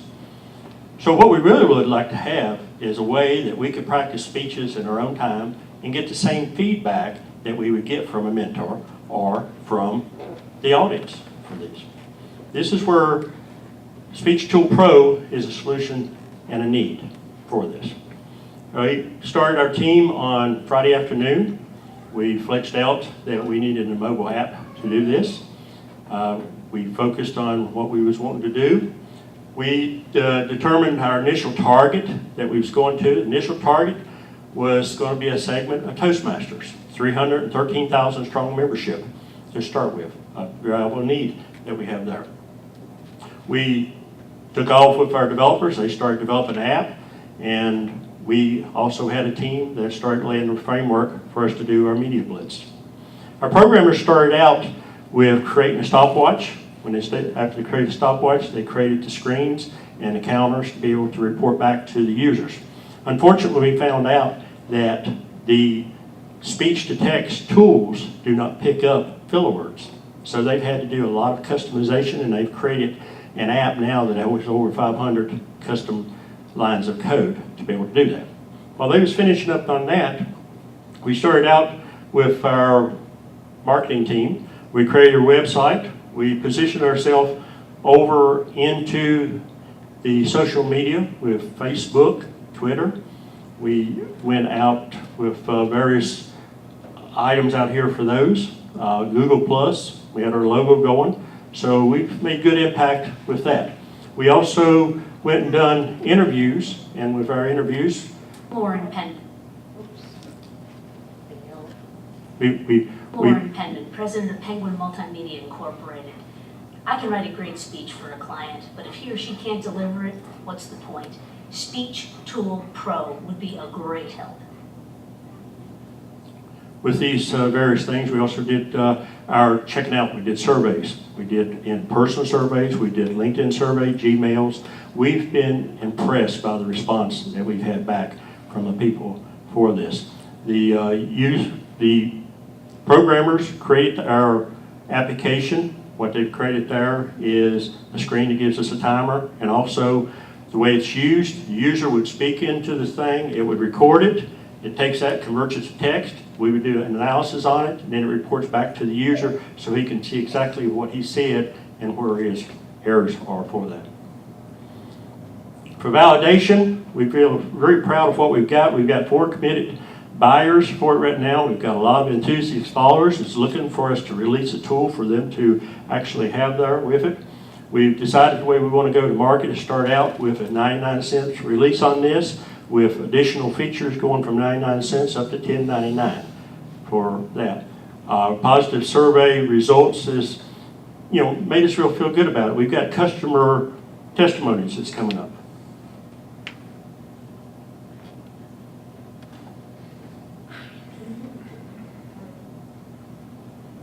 I'm really excited about this app. I spend a lot of time both with clients and with students talking, and I know that my biggest problem is I speak too quickly as soon as I get excited. And since I love what I do, I'm usually excited.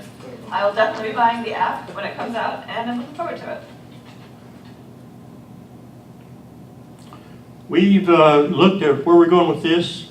Toastmasters, like I said, is our key focus, but we have a lot of other focuses that we want to look at: students, teachers, entertainers, politicians, and lawyers, and we would actually sponsor these events because we feel like there's a good market there for that. Our Speech Tool Pro has a wide market that we can go at, and we want to take it to town and make it happen. Thank you.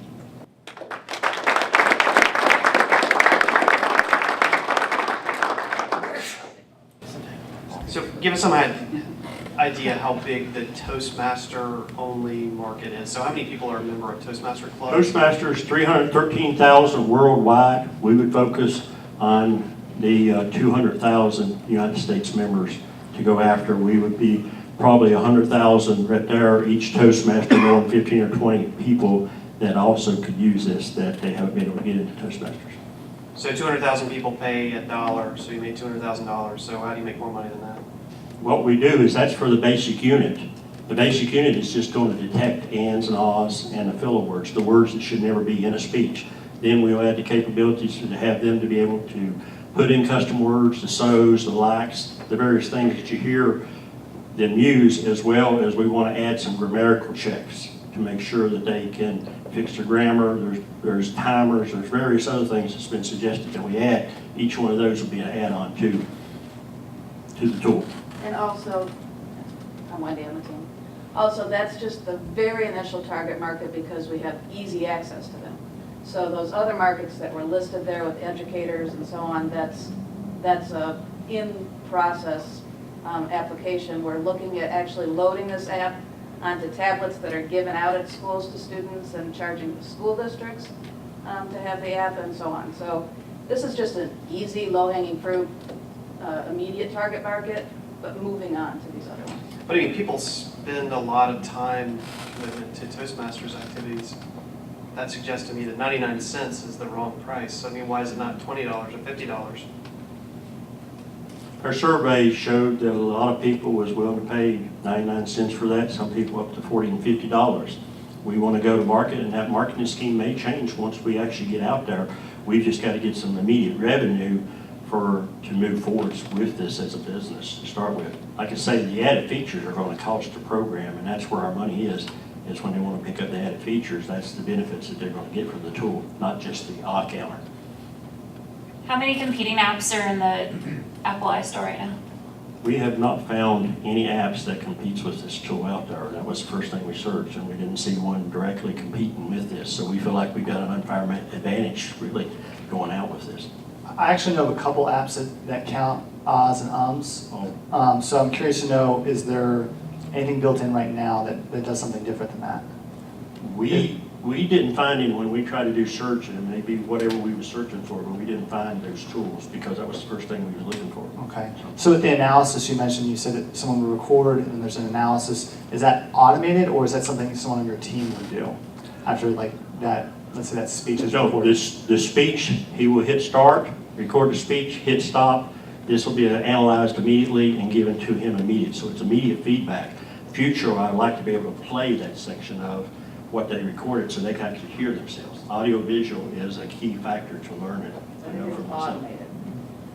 And local.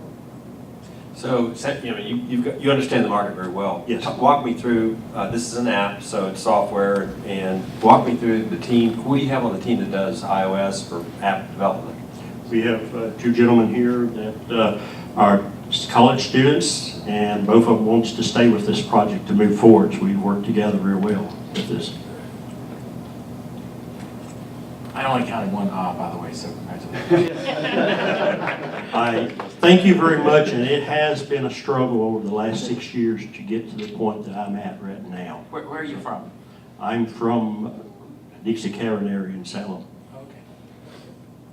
When do you hope to have this launched? When my next step is I want to talk to a lawyer and ready to move. Yes, I want to move fast. I would actually, we have a district conference the first weekend of November, and I would like to actually be prototyping that at that conference and picking up sales.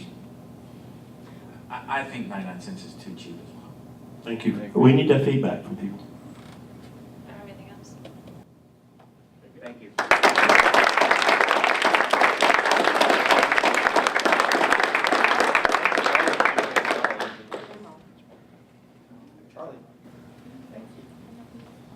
So everyone, I hope you had a great experience this weekend. Please thank our judges for their great work. We're going to steal them away in the closet for a while we're doing that. You guys can go outside and have some drinks and stuff, and we'll call you back in when we get done. Thanks for coming back. After much debate and discussion, the judges have narrowed it down to the third, second, and first place. And to announce those, Jason will do that. There are prizes for those. And when you get the prize, you need to make sure that Charlie has your phone number because he's the one that's going to get them to you. So here's Jason. Hey, John. Let me yell those. Let me say what these are real quick. So thanks everybody for being here. So the grand prize, the number one that goes to the winners is 3-month access to NewSpark through the end of this year, which is includes a workstation and entrepreneurial support and mentoring through the end of the year. Also with the grand prize is a 4-month membership to TechPad that can follow the New Spark, whether you graduate there or once you leave New Spark. The other two, Jeff Mitchell offered up a free legal consultation, and Zach Williams with Venvio will be doing a branding consultation, helping the team develop their logo and just overall brand strategy.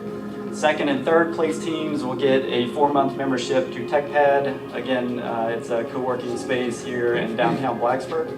So without further ado, Jason. All right, thanks everybody. Great work.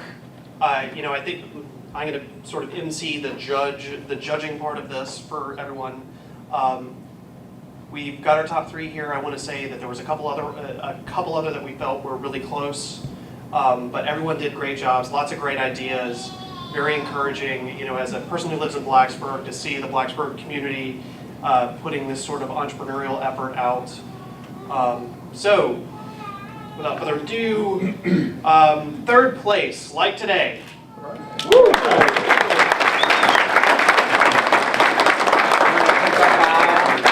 Yeah, stand up, take a bow, guys.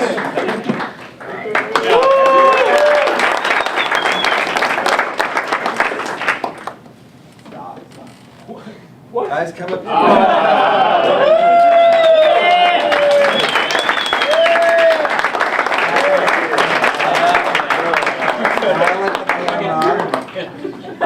Now everybody thank them for coming here.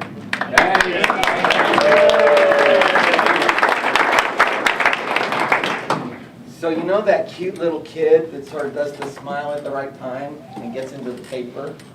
That happens because somebody took a picture. So you got to be ready to get a picture. Sorry, I didn't mean that. All right, second place, ShopShop.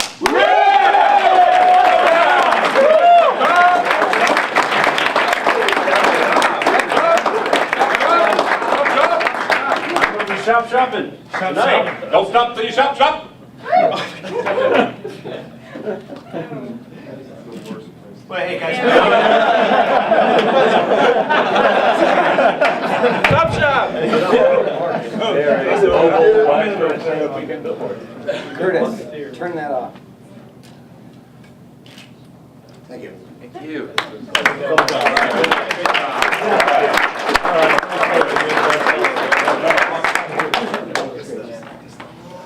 All right, and again, want to re-emphasize, it was clear everyone did lots of great work, but to us, the winning team was Speech Tool Pro.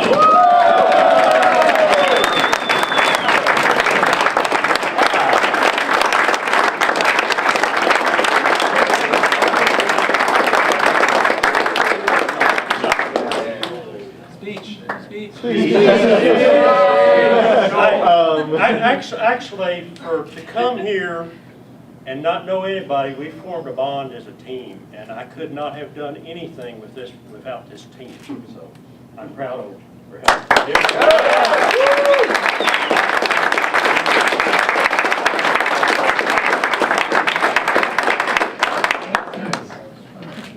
Thank you. Thank you, judges.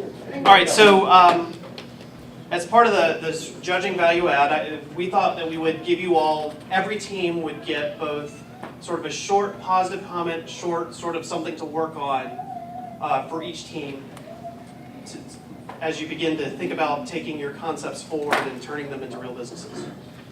So why don't we start with storyline. So for the storyline, folks, that was probably the presentation among the presentations that interested me the most personally, because in my day job I'm an attorney, but in my other day job I work with a lot of elected officials and things on stuff, and the ability to go in and find the history of an issue really quickly fascinated me and was something I would pay a lot of money to use.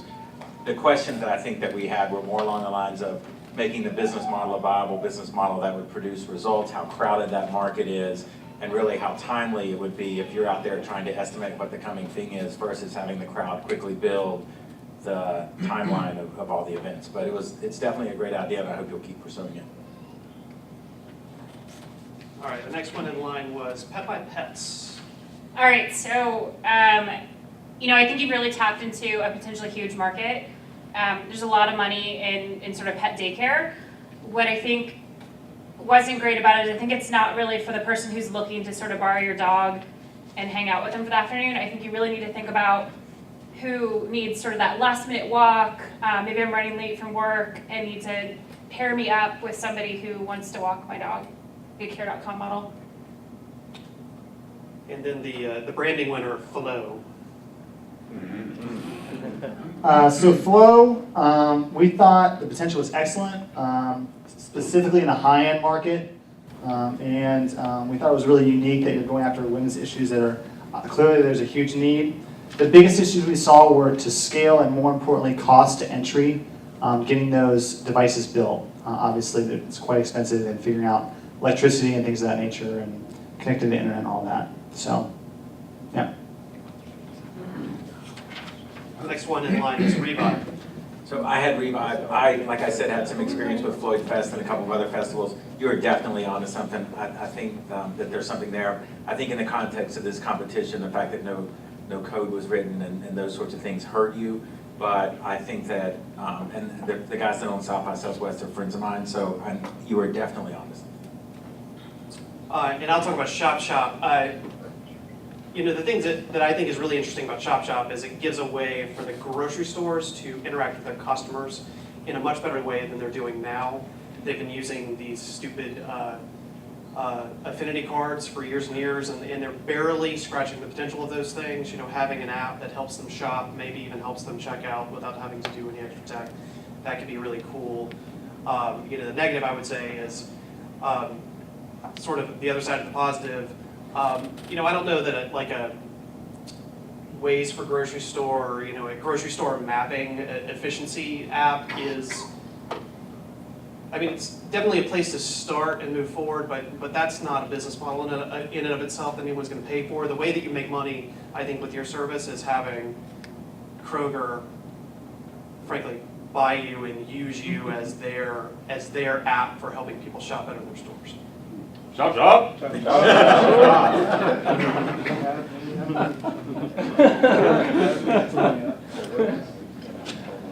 Next one is LikeToday.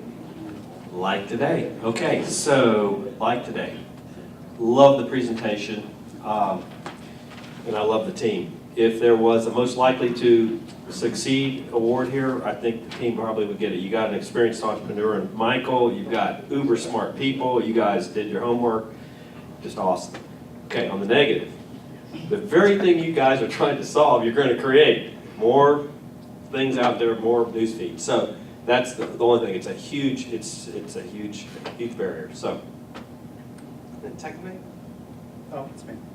So Tech Debate, obviously the presentation was excellent. I forget the girl's name that was doing it. She did a great job. Good market validation, but the biggest issue we saw was that it seemed like you still needed to figure out your business model. Seemed like there's opportunity online as well as in college campuses and things of that nature, but really need to figure out where you're going to go as an organization. So. Oscillate. I thought Oscillate gave the best one-sentence pitch of anybody here. It was like Vine for music developers, which instantly told me what he was trying to accomplish, what the business is trying to do. It suggests, and then saying like App Store for sounds and for music pieces, again, to me, clearly illustrates the problem that is trying to be solved by the business. Clear opportunity. That's what I thought was really interesting about Oscillate. And negative, the gentleman that gave the presentation clearly is the sort of sole visionary behind the business. And listen, I'm a big believer in sole visionaries driving businesses forward, but even visionaries have to have people to work with them and help them bring something together. So, you need to bust through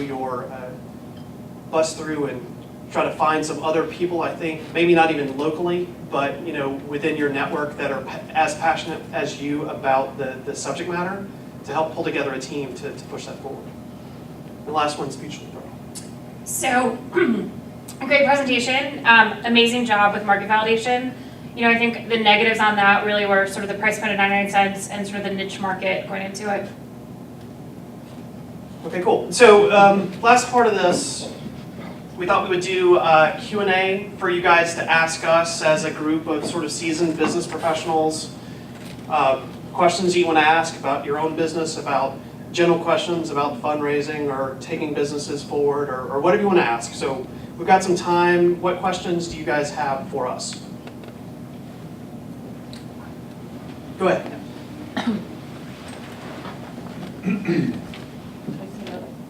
Yeah, sure. Yeah.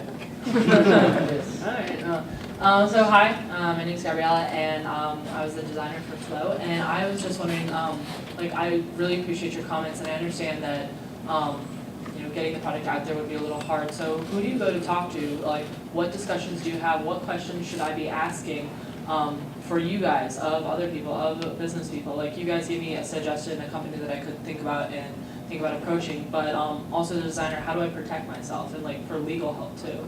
So I'll start with the first things to think about as the product designer. So you're a product designer. What I heard when you were talking about your box was, okay, there's a box that's got to get made. There's electricity that's got to get put in the location. There's a 4G chip that's got to be put in the device for internet connectivity for your e-commerce, right? There's the e-commerce platform you've got to buy. Easy enough, frankly, to sort of pull all of that stuff together based on simple internet searches to figure out what the cost of your product is going to be, right? So this all comes to how much is it going to cost? So right now there's a like a $50 box that they're putting in bathrooms, if that. Is your device $500? Is it $1,000? Is it whatever it is? That's the first place I'd start. How much would it cost to prototype this thing up? And then even going as far as who would I go to do the prototyping? Lots of people do that kind of thing.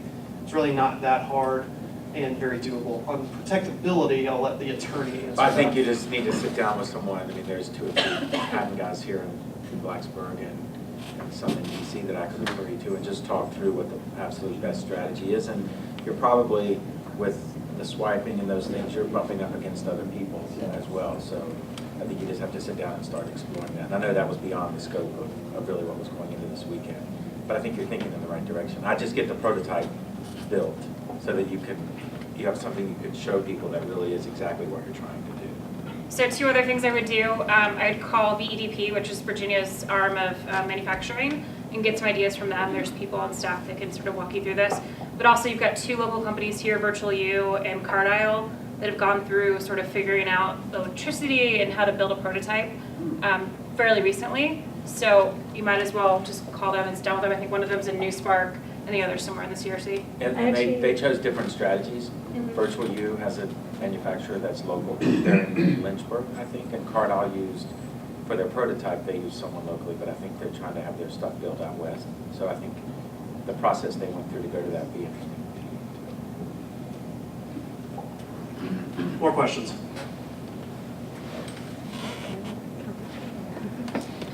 Hi, my name is Matej Knabra. I'm with Revive.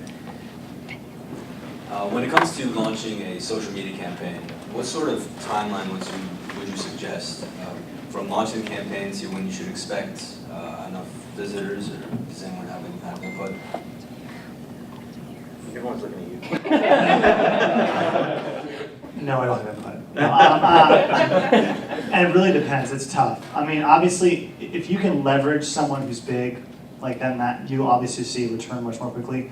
To do something more grassroots, organic, like that's going to take a lot of time unless you have something that's really revolutionary.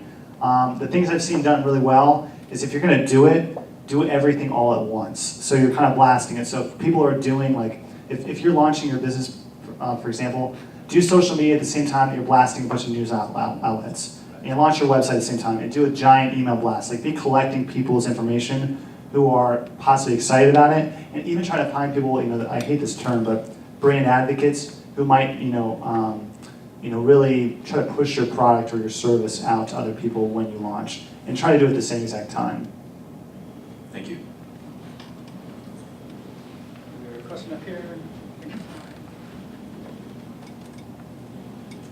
My question is, what book website, podcast, any kind of resource would you recommend a first-time entrepreneur to check out to learn more?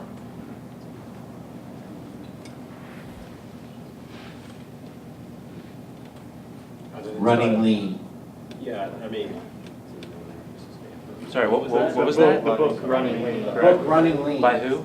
By Ash Maurya, M-A-U-R-Y-A. Blank from Stanford. I mean, that Stephen really Blank, starts. Startup Owner's Manual. Yeah, that's the Bible. Blank. Steve Steve Blank. Blank. Steve Blank. He's a longtime fixture in Silicon Valley, and Stanford lecturer, and his talks and his book are about as good as it gets. His blog is fabulous. Yeah. There's a free Stanford class you could be taking right now, and I can't remember the name of it. It's on his website. Yeah.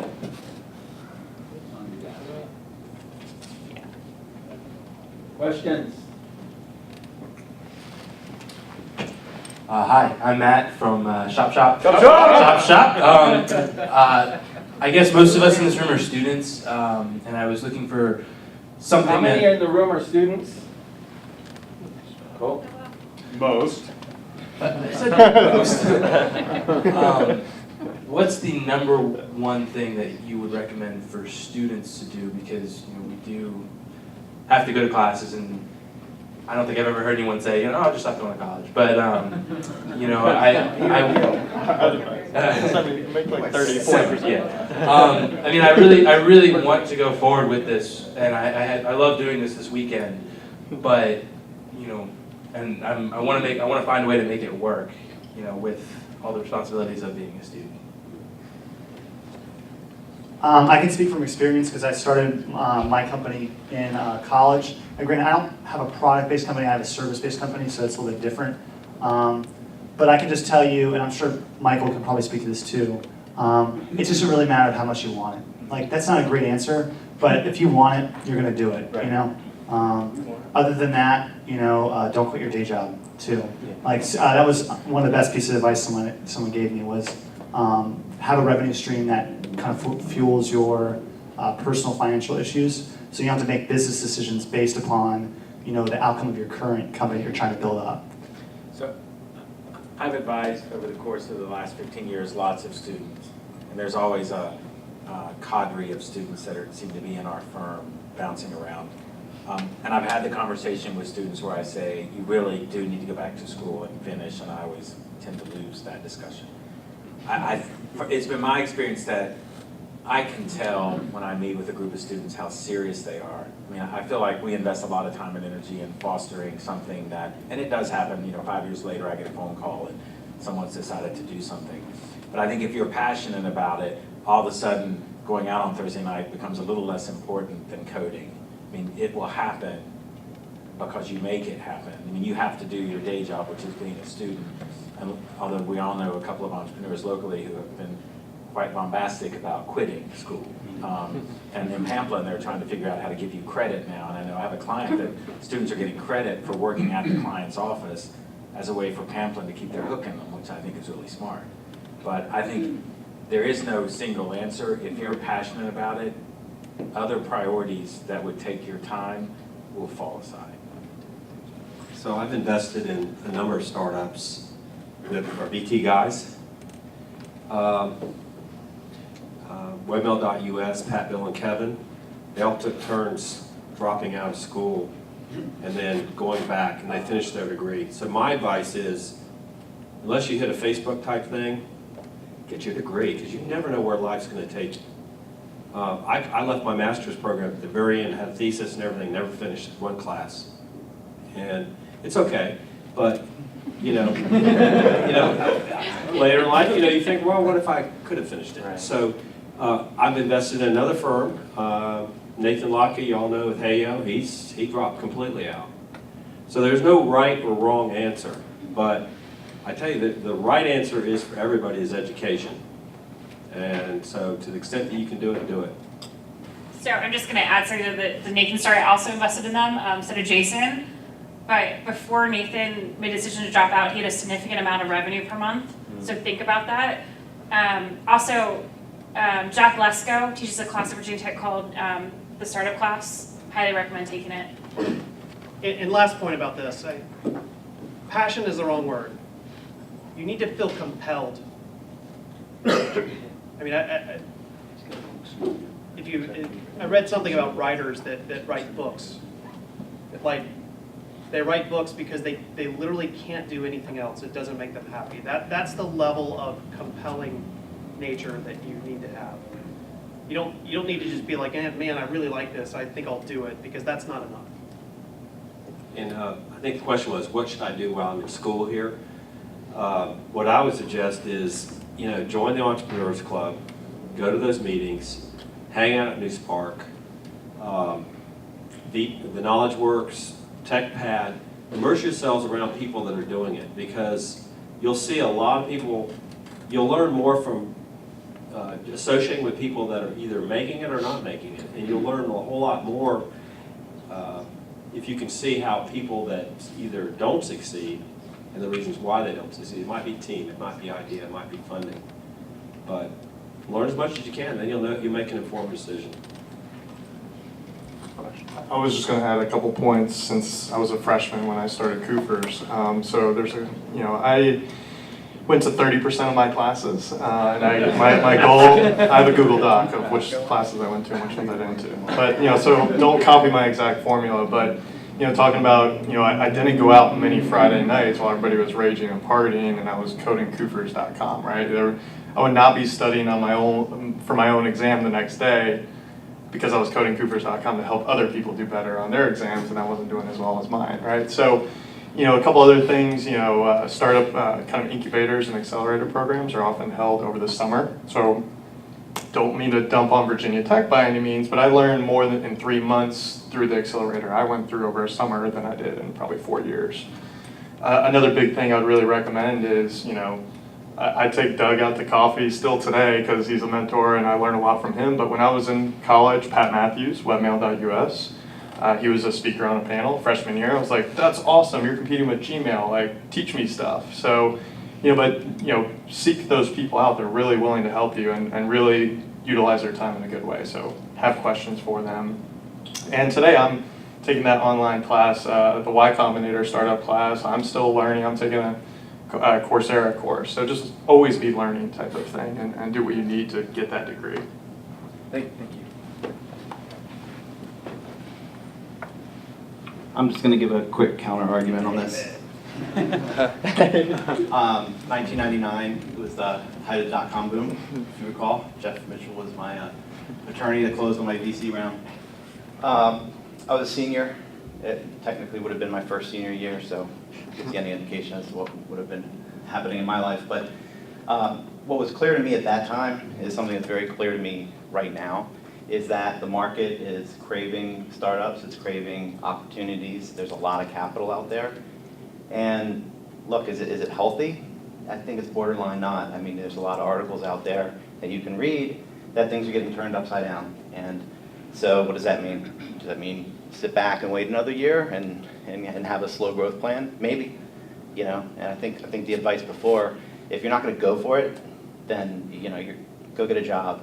This is if you're questioning it, then go get a job. It's just not for you. So anyway, in summary, closing, what I would say is, if you're going to go for it, there's a lot of money out there right now. Hopefully you can do that in Blacksburg. I was able to do that and stick around. And if not, then just go wherever the money is. So That's David Catalano, my DM, one of the top entrepreneurs here in Blacksburg. All right, we have time for one more question. Okay. All right, so as a young entrepreneur, and as we all are, what is, I guess, the pros for us to stay here in the New River Valley? And I guess what are the cons that might be driving us elsewhere? Why should we, obviously we're starting here, but why should we stay here? And why did you stay here?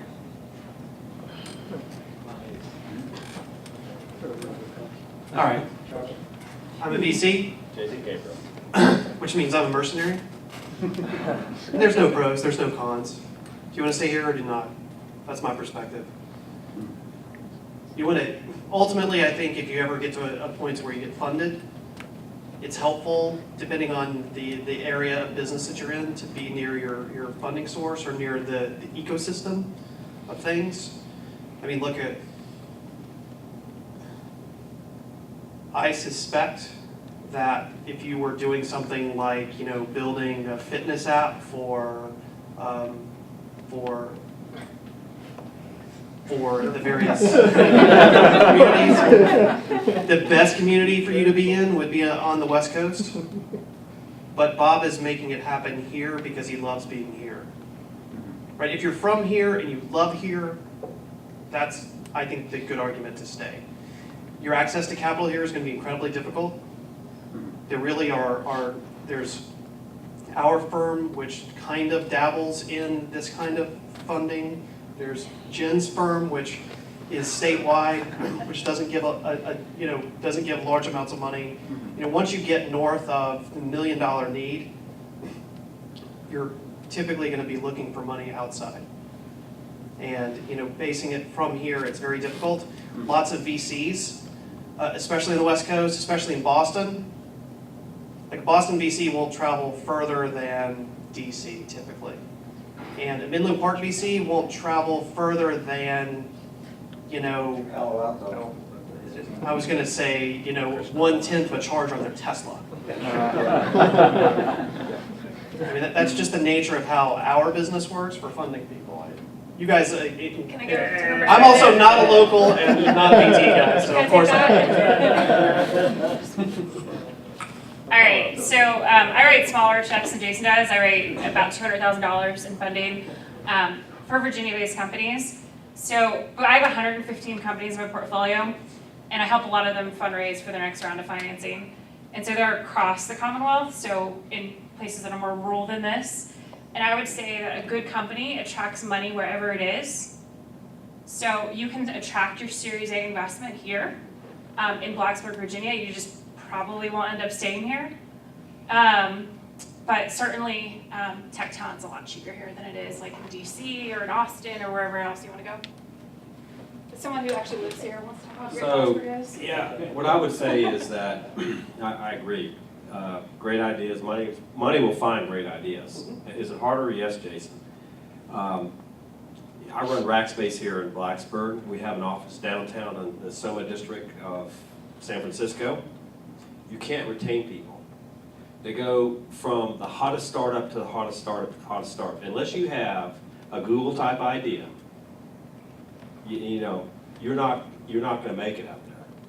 Average to good ideas fail like that. Here you have a chance. The other thing I would say is the employees are more loyal, they're more affordable. They're more productive. They're more productive. That's a good point. So I'm a big proponent of this area. So I remember probably 8 or 9 years ago, Pat Matthews and I, our offices were next to each other. And I was constantly running into him, and he was headed to Silicon Valley for a conference because he felt it was important to be located here, but to have a network that was out there. And I've watched the most successful clients that I've had do that time and time again. I have a client right now closing around with a lot of New York money. And they cultivated a network up there, but they're here. The money knows that, the money knows they're not moving. But they took that meeting that led to the next meeting, they went to that conference, they gave that presentation, and it was a specific goal to cultivate that network. They didn't just wake up one day and say, I need to raise $1 million, how do I get started?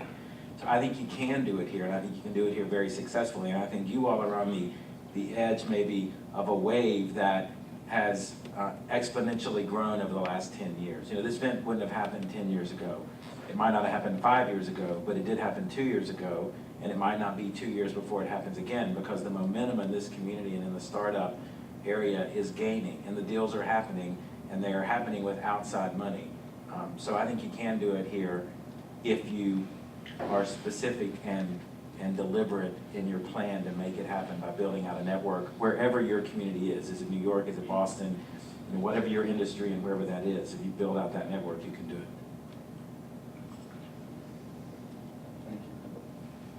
All right, that closes it up. And that was an awesome question, I think.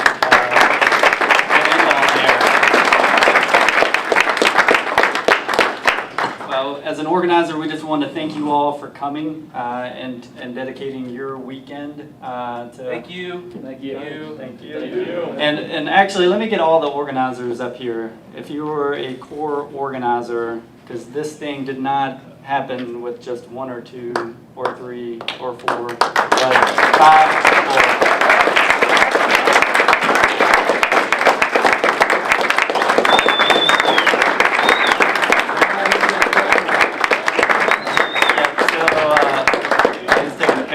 So as I mentioned on Friday, Bob was the one that raised his hand way back in April or even March, just saying, hey, it's been almost 2 years since Startup Weekend came to Blacksburg, and recruited me on board, and then Lauren, Josh, and Alex all came on board around May or June, and we literally, as volunteers, just met every 2 weeks over coffee every Wednesday morning at Panera to start trying to figure out what we needed for this. That accelerated dramatically over the last 2 weeks. So, but we were excited for the opportunity, and hopefully you guys got something out of it and enjoyed it. So thank you for that. If you're one of our mentors, would you please stand to be recognized as well?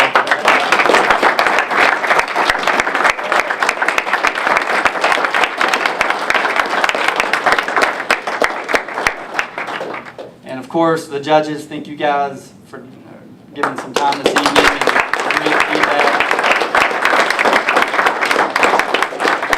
I'm going to run through the sponsors again. We had CIT Gap Funds, Point West Management, MindSense, Mitchell Law Firm, Montgomery County Economic Development, NewSpark, Rackspace Hosting, and TechPad.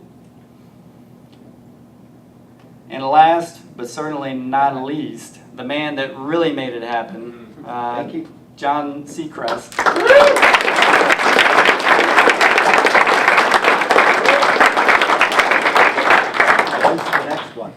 Yeah, so the main goal of this is not just to end with the weekend. We really want you guys to stay in touch and just keep working on your ideas. So in 2 weeks, we talked about doing it this week, but I think everybody would probably die at this point. But Wednesday morning, 2 weeks from this coming, or a week from this Wednesday, we'll send out the date. We're going to have an open coffee at Gillies at 8:30 a.m. But you'll get an email from Startup Blacksburg within the next week announcing when that'll be.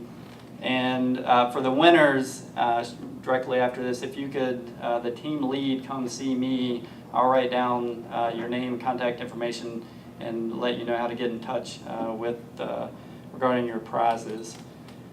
And with that, again, we thank you all. Do you have any more of those gigantic Post-it notes? We may have some. That brings up a good point. We have a ton of shirts, so they're right outside the door. Grab one, another one for you, friends, family. Take as many as you want. That would be awesome. But yeah, thank you again, and have a good evening.